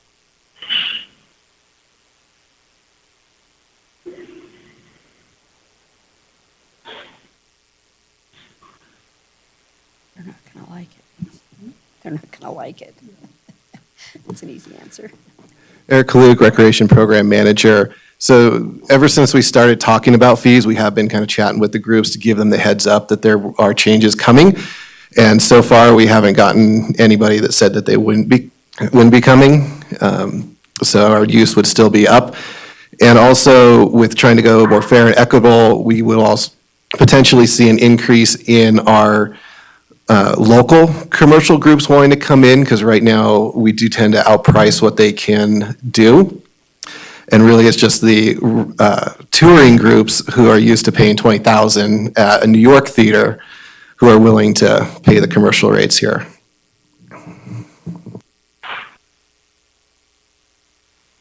So Eric, the short answer is you don't see it having a major impact on the use rate? Correct. This is Kurt Meyer. Can I make a comment? Absolutely. Go ahead, Commissioner Meyer. Eric, you've been there for quite a while, and in your position, and prior to that with Mitch, and I know that this has been, fees in the theater have been an issue for a very long time. Have you worked pretty diligently with everybody on these fees, and how do you feel about those? Do you feel good about what we're proposing here and going forward with that?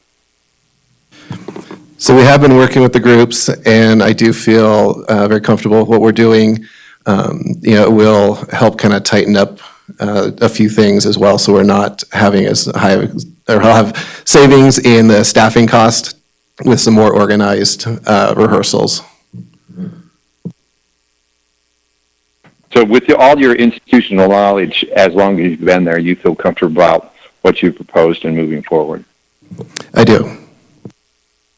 All right. Well, thank you for that. And I know, like I said, this has been an issue for a long time.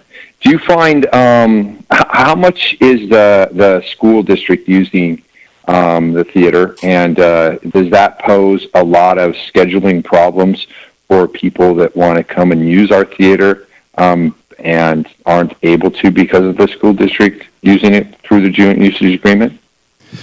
So over the years, we've been able to put some policies into place with the school district on a first right of refusal block. And so we've actually been able to curb a lot of their habits that they had to be able to open it up for more users. So currently, right now, in 2019, the school district only comprised of 61 days, or 25% of our total usage for that year. Our largest usage was actually in the resident nonprofits at 149 days, or 61% of our total usage for the year. Got it. So you feel good about that also? I do. Okay. Well, thank you. I have no further questions. Thank you so much, Commissioner Meyer. Does any other commissioner have any comments or concerns? Commissioner Beck? Commissioner Wilkie. Oh, go ahead. Go ahead. Stacy. Go ahead, Commissioner Wilkie. I just want to back up what Commissioner Kurt Meyer said, because I had the same questions as Mitch, because he does have a lot of the historical knowledge. And then I think that if we ever get out of this COVID, and we can kind of work together with the school district to minimize maybe some of the costs that are associated with the 25% that we use it to. So I think that's something we should look into the future too.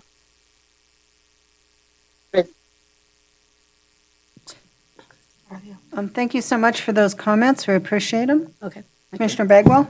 So I just want to be clear in what the proposal is. When I am looking at the spreadsheet presented, that the first line's I wish I had my glasses, but the spring musical. So the actual was 5813, and under this proposal in red here, that's at the 50% becomes 13,985, but you're recommending changing that to 25%?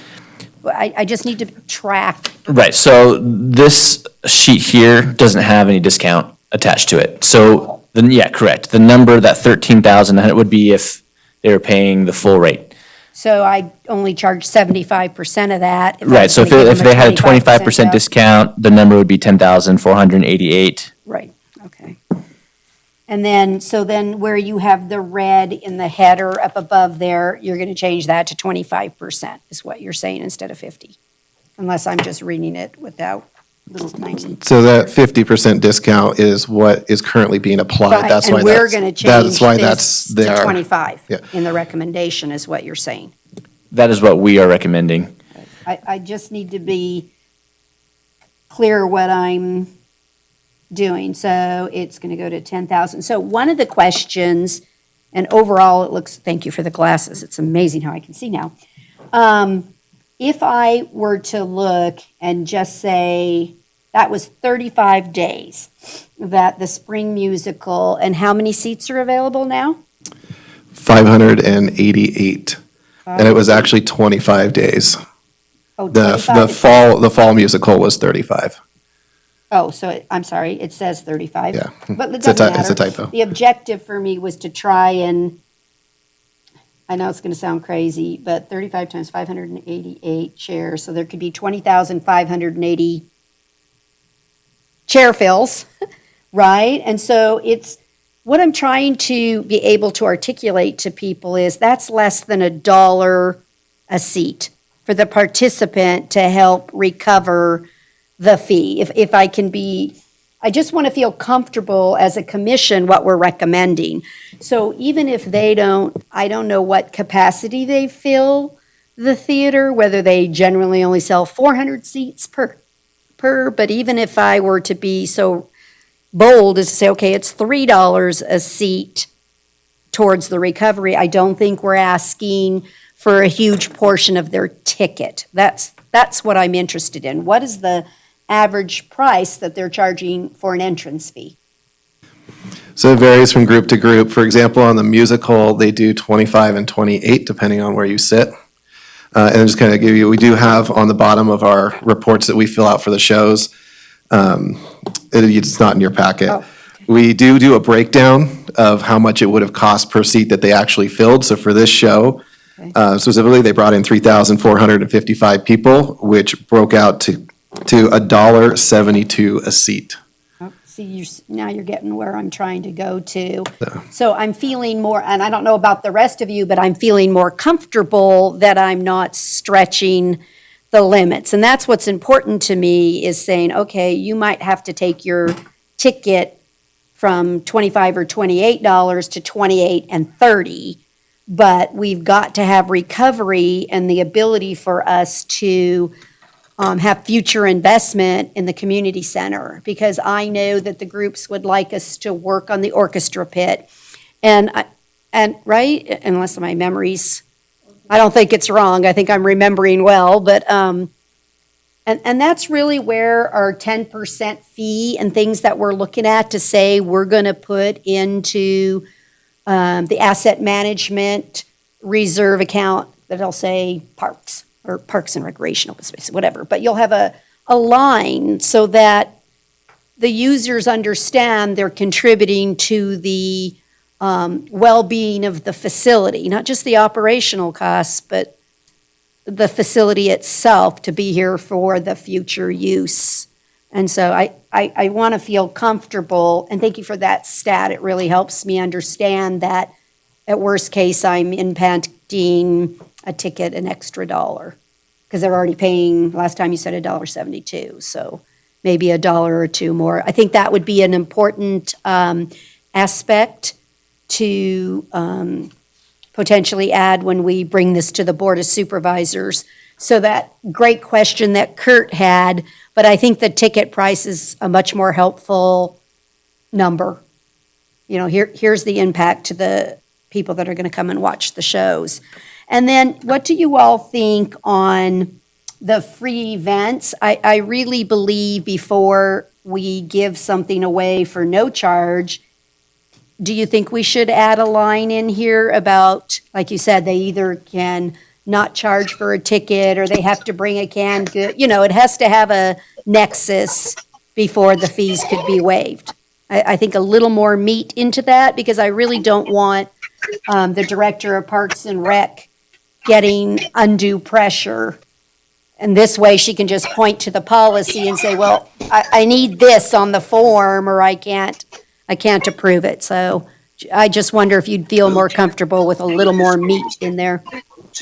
Thank you, Supervisor Bagwell. I completely agree, and I think what we could do is, in section 4.3, I think we can clarify, should the committee want to have the 25% discount, that we could, I think maybe everybody at home probably needs to be muted. I think we're getting a little feedback. Thank you so much. Add a line at the end to clarify that the 25% discount would be available at the Bob Boldrick Theater for Carson City, for nonprofit groups within Carson City limits. And I can add something, I think, to the definition too about what constitutes a nonprofit, being a 501c3 organization within Carson City limits. So it's very clear. And then I think under 4.3.1, we can talk about the events at the Bob Boldrick Theater that are free to the public would be eligible for those co-sponsorship opportunities. So that way they wouldn't even apply if their event, didn't have that proposal. Does that work for what you're thinking?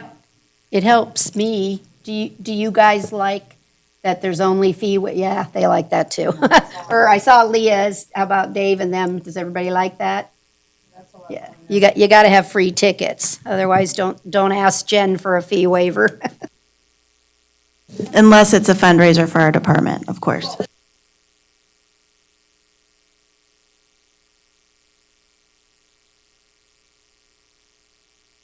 Question, because I apologize, when I met with you earlier, I had forgotten something. I'm anticipating, is this effective January 1st? Because we all have to repeal the old one and take it to the Board of Supervisors? Because again, I'd like the public to, and then that would give us 6 months of an implementation where we can then budget for a future year. But that's my question. When were we anticipating an effective date? Because I didn't see that on here.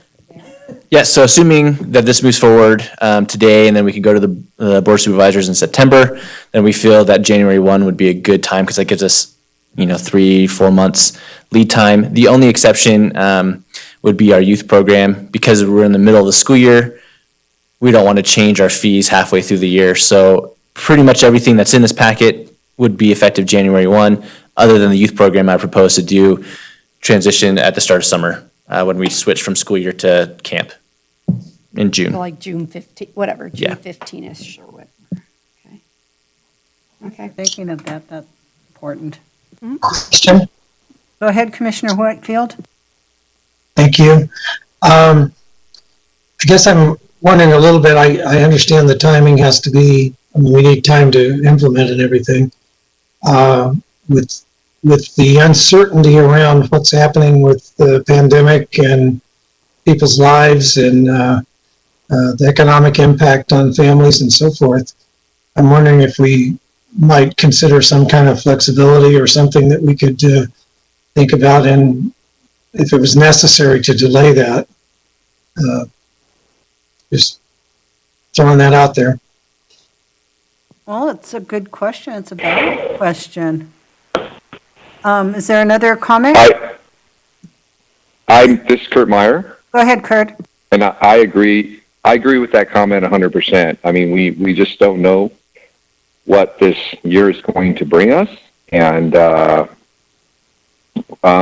why not push it to fiscal year, 21, 22, and give people a lot of notice that things are going to be raising, going up at that time.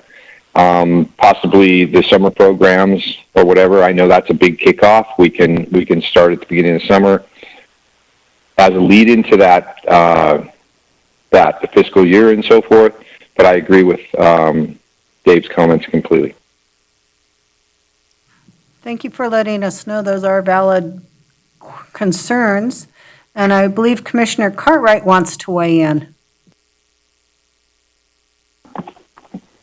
Thank you. Yeah, just along those same lines, since we don't have an end date really in sight for the pandemic, is it possible to just give staff the flexibility to implement this, kind of when we're in a more stable position, giving people notice, not just overnight changing the fees, but, as the situation changes, they can evaluate and see, is it appropriate? So that way we don't have to say September 2022 for these fee changes and then June 2023 for the youth changes. We can just be flexible or allow staff to be flexible. Jen, would you like to address that? No. Lori How about just told that? me That no. was a good answer, huh? It was short. First of all, it has an ordinance, and we, as a board of supervisors, will be adopting a fee schedule. So we generally do not build flexibility of start dates and stop dates, and because what you've got to have is equality across the system. So the users are going to need a date.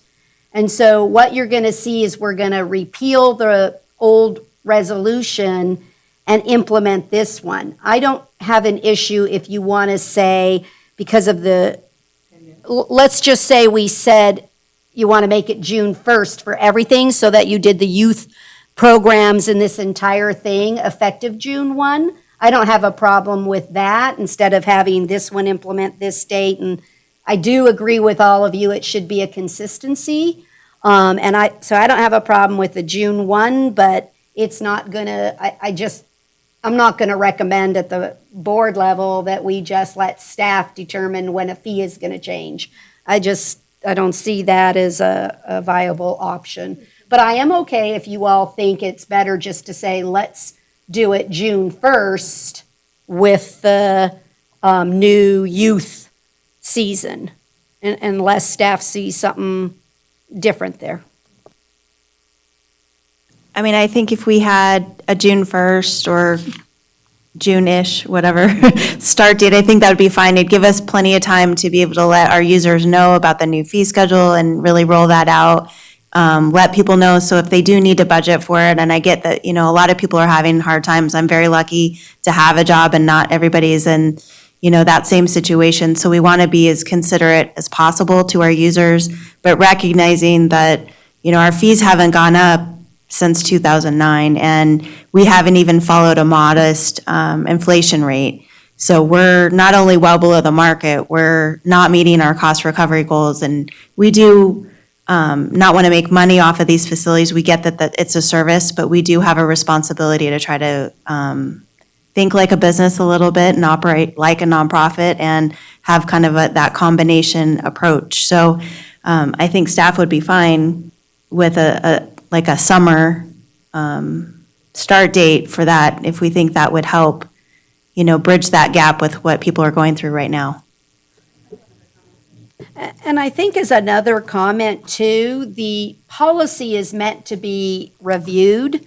So if we implement the fees and then we have what you guys are talking about, which, oh my gosh, nobody's coming to the MAC, nobody's swimming, nobody's doing anything, then the fee schedule can come right back to the Board of Supervisors for a decision to change. I mean, I don't think it's in stone, it's not, and it's actually not meant to be in stone forever. The objective is to meet the criteria and the goals. And sometimes it's like when you increase the water rate and everybody says, we're going to make X amount off the increase, but they didn't anticipate that people would quit watering their lawns.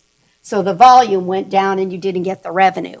So that is certainly a valid comment here, is to be able to say, we're going to come back a year later and say, or I would assume even faster than that, if something really happened, you would come in and say, no one booked, well, that's not fair either right now, because no one's booking the Bob Boldrick because there's no 50 people. You know, you can only have 50 people events. So, but I would expect that you would come back and let us know if there were any issues. Yeah, thank you for that. And we would absolutely, if we discovered an issue was brought, or an issue was created based on the policy we created or the fee schedule, and our user base, you know, significantly went down outside of COVID, we would definitely bring that forward and try to address it. And it is written in the policy, we want annual review of this. And I think part of the problem with it being buried in a resolution that's difficult to find for the public, it's not very transparent. And I want eyes on this every year. We want to make it right, we want to make it fair, equitable, and we want to make it better for the public, and we want to engage them. So I think having that annual review around the budget time is ideal, and we can definitely do that. But giving that advance notice for June, I think it is really, I think, considerate, and we can let people know so they can budget for those changes. And we can also, you know, aid the nonprofits that are trying to figure this out. Eric is a great resource. You know, a lot of times they can rethink their event. Maybe it doesn't have to be 8 hours, it only needs to be 5. And, you know, let's work how you're doing that. And it's always good to relook at your event and see how you can do it in a different way. And we have the staff resources to be able to do that. All right. Any other questions or comments from the commissioners? Anything else? This is Commissioner Wilkie. I think maybe you should just start at July 1st, and that way it's equal to the fiscal year. It'll be easier to follow too. And that gives you the whole month of June. So this is Dan. The difficulty thing, we're very seasonal in how we run our programs, and so July 1st is in the middle of our summer season, which is our busy season. June 1st at least gives us the flexibility as we're transitioning from school year into our summer programs. Typically, we have a gap for a couple of weeks where we're rehiring staff, so we don't have things running. So it's a good transition period for us. July 1 would be a very difficult time for us, just because we're in the middle of all of our camps and everything else. For the clarification. Stacy's a budget type like me, so it was a good question. Just wrong season for them. All right. Commissioner Whitefield? Go ahead. This is very minor, but I was looking over the sheet. I think it's page 3 on the Mac. And I think I might just not be understanding, but I'm looking under the 1 month membership. And it says current base fee $37.50, proposed base fee $34, 10% increase $39. Is that do I not understand it, or is there a math error there? Looks like the fee went down. The fee did go down. So what we did there is when we changed that equation around, what we're finding is that our punch passes, and you, I'm sure, are aware of this, being a Mac user, most people purchase punch passes because the value is in the punch pass. The way the structure was for the memberships for the 1 month and beyond, if we do an annual pass like we're proposing as well, or a 3-month pass, we weren't selling a lot of those because you'd have to go, it was based off of using it an average of 25 times a month, which was every day.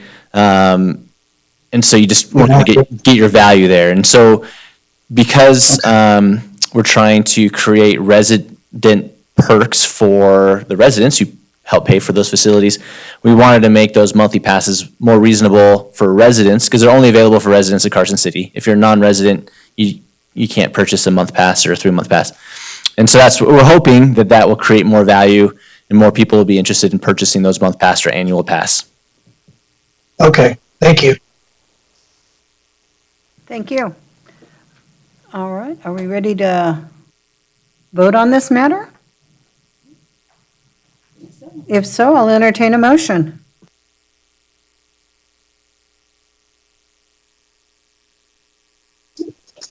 Okay, I would be happy to make the motion, but I don't remember all of the I'll do it. changes. Okay. I move to This is Kurt Meyer. Sorry. Hello? Hello? Am I okay to speak? Go ahead, Commissioner Meyer. Thank you very much. This is kind of cumbersome, but we'll get through. I think that the only thing that we've discussed as far as a change is the date that we wanted to implement these fees. I'm asking the entire board, is that right? And the 25% for the nonprofits, and we were going to add it had to be a non-ticketed item to ask for a fee waiver and a definition that was more clear on the Carson City nonprofit definition, right? Mm-hmm. And then you had the other answer. So when you say This is Jennifer. when you say definition of, go ahead, Jennifer, I'm sorry. Sorry. So we would add on page 2, we would add a nonprofit definition clarifying that they need to be a 501c3 and within the city limits of Carson City. Then also to the policy, we'd add a last sentence to 4.3 to clarify a 25% discount would be available to Carson City nonprofits at the Bob Boldrick Theater. And then 4.31, we would clarify that events at the Bob Boldrick Theater must be free to the public and non-ticketed to qualify for the co-sponsorship opportunity. So those would be the changes proposed to the policy. And then we'd also have the one change in the fee schedule for the $400 for the Fuji exhibit hall. And anything else? An effective date, June 1st. And the effective date for the fees would be June 1st. And then obviously, if someone has already booked out Mills Park for next September and they've already paid for it, we're not going to, ask for the difference because they've already rented it. We've had so many cancellations this year, and a lot of people that have already paid for things have rolled it forward. their event forward. Well, Jennifer, you did such a great job at that. Could you propose that motion? Just say so moved. Well, I guess that I would say so moved. That sounds great. Yeah, it's so moved as read into the record by Jennifer Budge. Yes, thank you, Lori. That would be my. Okay. I would second that.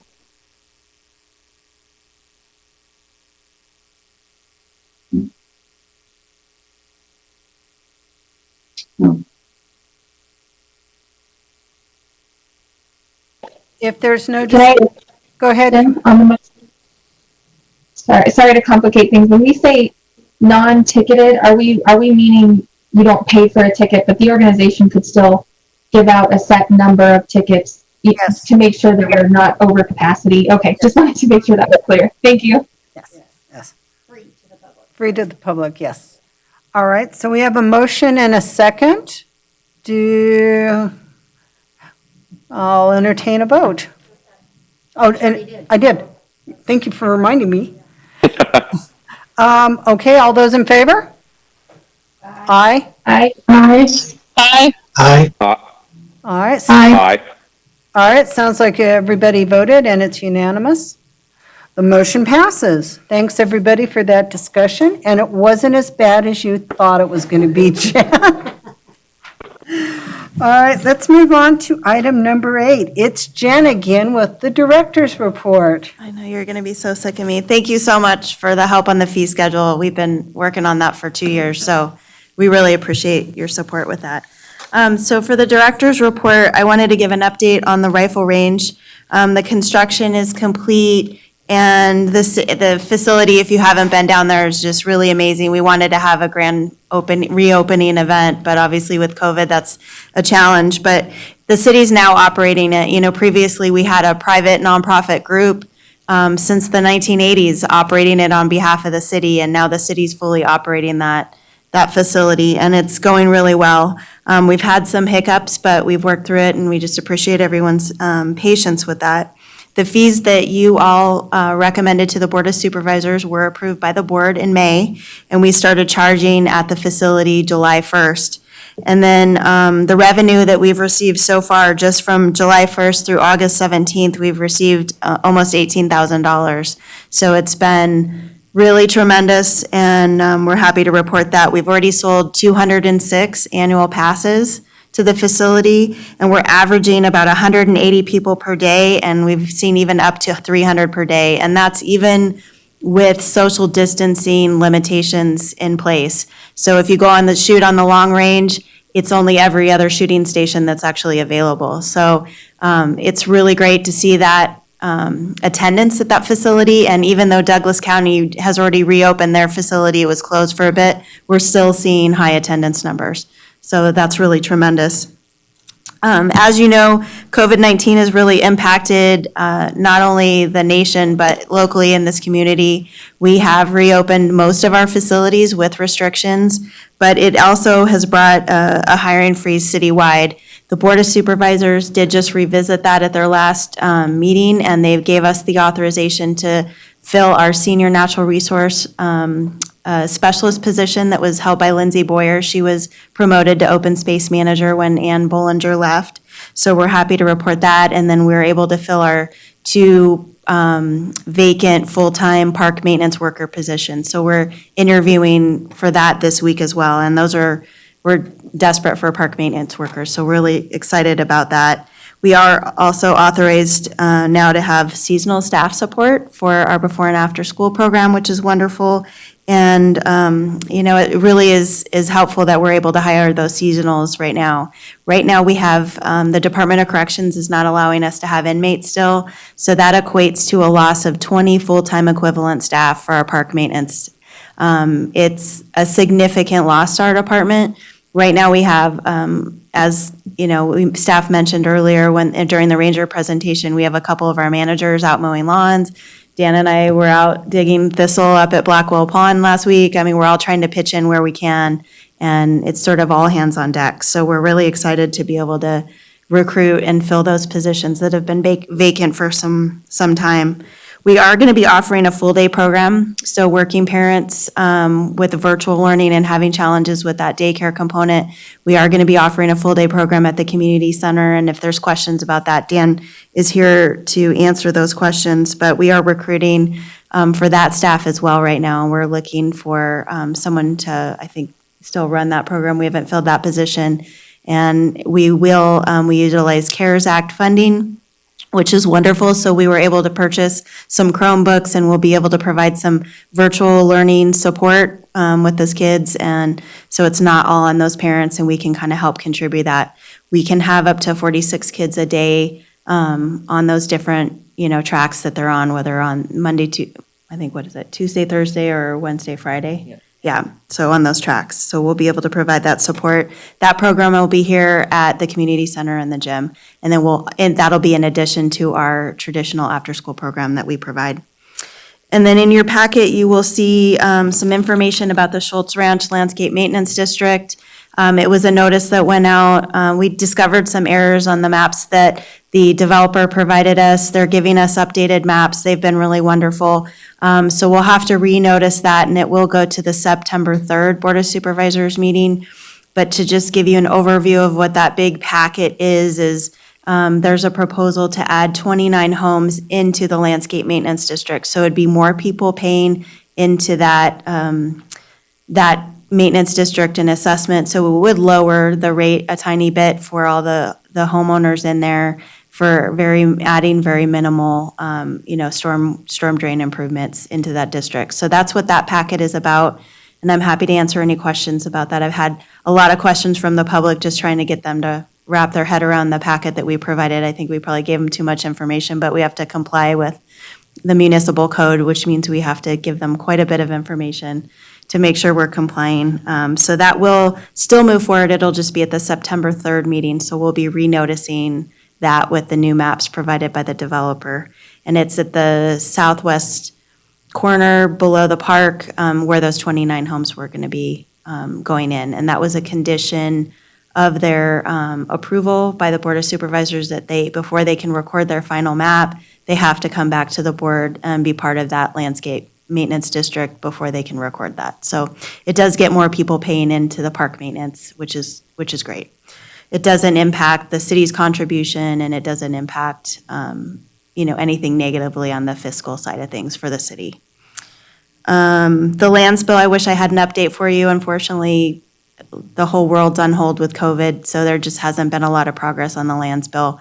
But if I do get any updates, I'll make sure I email everybody and let you know I'm on all the alerts, and it's really just being referred to committee to committee to committee, and it's not really going anywhere. It's kind of going in circles. And then I did just want to briefly update you on the Carson Ridge Disc Golf Course.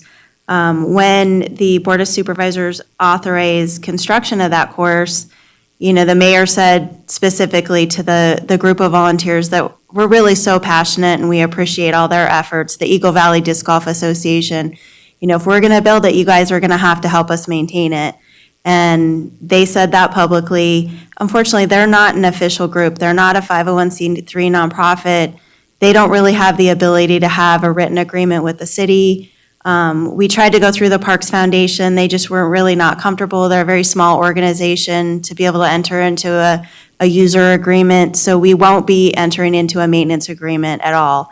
So the hard part is we're adding a new facility with no budget and no additional staff or resources to be able to maintain the facility. That said, we still have a very robust volunteer contingent that are willing to help.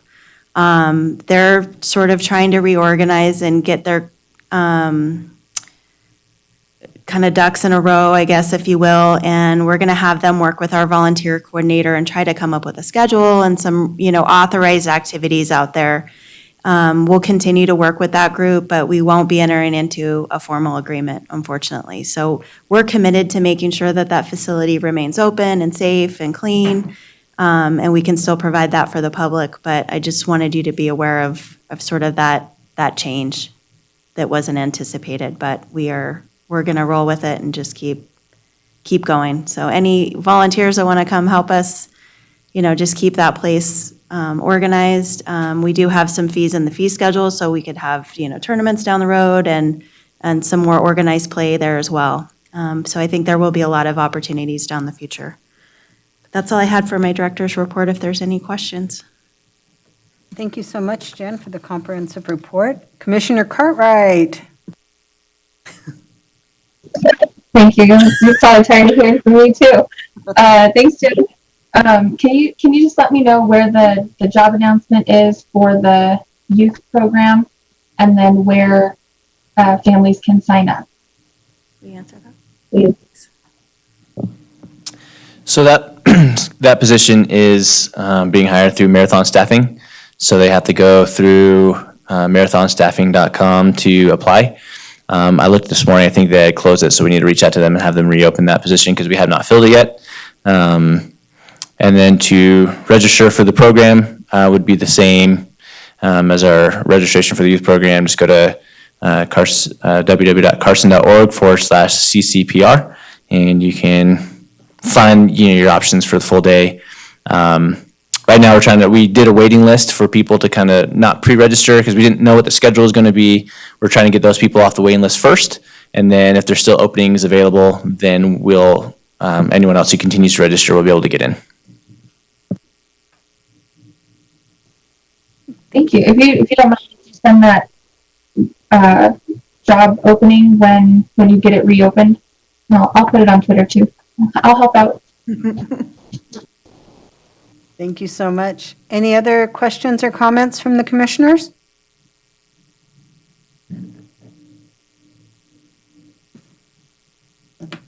All right, hearing none, I'm going to move on to members' announcements, and this will be discussion only. Do we have an update from our Carson City School Board liaison?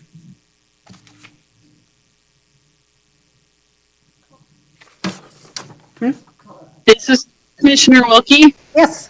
As you know, the last 6 months have changed the school district immensely, and we are going with a hybrid. At last count, we're down probably 1,000 students doing homeschool or going to other districts. We appreciate the Parks and Rec and the Boys and Girls Club coming together to help us help families get through this hybrid and the online learning. But it's been quite a struggle. So school starts next week on the 24th. Our teachers have been trained they're in their second week of training and professional development. So it's an interesting time to reopen any school in Carson City. Anywhere. But we have a lot of community help right now, and that's been nice. And we thank the city for $1.2 million from their CARES Act to help us with PPE and sanitizing material. You're welcome, Stacy. We shared. That was very nice of you. Thank you, Commissioner Wilkie, for the report, and wow, it sounds like there are challenges nobody anticipated out there.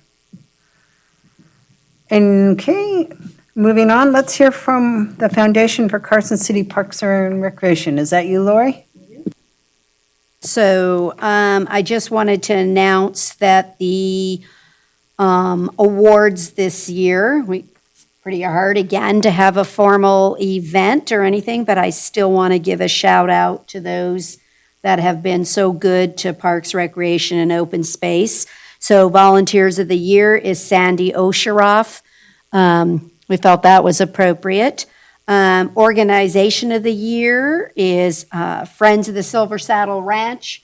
We all know how much they did. The lovely event over the Christmas time was just delightful out there. Staff did a super job too, but we really wanted to highlight Friends of the Silver Saddle Ranch.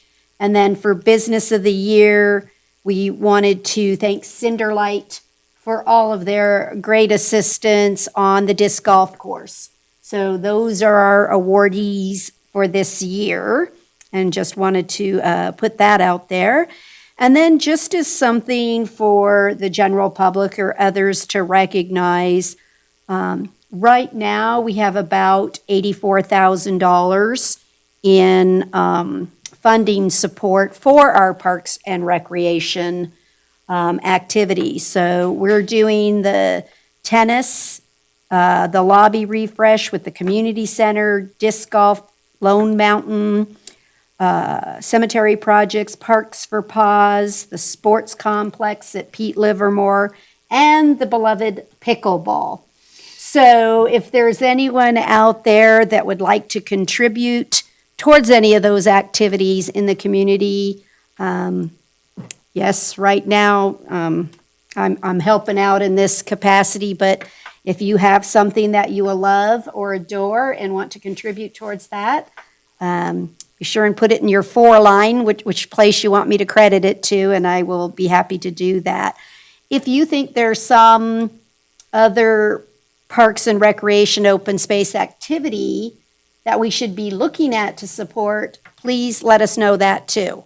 Because I think it's really what Dave said earlier. It's about having a passion for something and having a community member lead that charge. But the difficult part for many is to have insurance, to have a 501c3 status, to do the bookkeeping, the accounting, the things that make it difficult to be a legal entity. And so I just wanted to throw out there that that's really what the Park Foundation can do well, is it can accumulate the dollars and do the legal reporting on behalf, and then you can just have your passion and help Parks and Recreation staff meet that need. So that's my report. So much, Commissioner Bagwell. Do any of the other commissioners have any announcements they'd like to make? This is Kurt Meyer. Go ahead, Commissioner Meyer. I believe in the last meeting, and also Jennifer brought this up, and then with Lori's report on the that she just made, I wanted to talk about the scholarship program. And like I said in that last meeting, I'm definitely willing to help on any kind of a subcommittee or anything like that that would help with those discounts or scholarships, discounts for those youth sports. I am the treasurer on the YSA, been involved with youth sports almost my entire existence here in Carson City, and I'm very passionate about that. So anytime you need help with that, or is setting up something like that, I'd be glad to help. Thank you Yeah. so much, Commissioner Meyer. Commissioner Bagwell. Thank you, Kurt. I'll be bringing that up at the Park Foundation board meeting tomorrow to see if we would like to set that up. So if we vote in the positive, I'll give you a call. Thank you. Thank you very much. Thank you so much. Any other announcements from the commissioners? Hearing none, I'm going to see if there's any public comment. Is there any? Oh, go ahead, Jen. Sorry, Madam Chair, Jennifer Budge, Parks and Recreation Director. I forgot to bring up under my director's report, so I'll do it under public comment. I just wanted to let everyone know that the Nevada Recreation and Parks Society has awarded a Program Excellence Award to the Homestead Holidays event.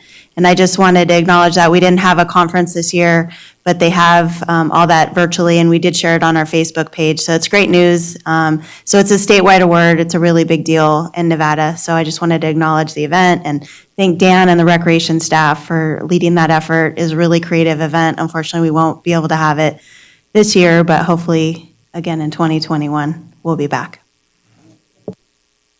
It was an excellent event. Everybody enjoyed it. All right. Is there any other public comment? I see no public comment, Madam Chair. Thank you so much. Hearing none, then I'm going to entertain a motion to adjourn. So moved. All right, we have a motion. Do we have a second? We don't need one? Well, then in that case, we're adjourned.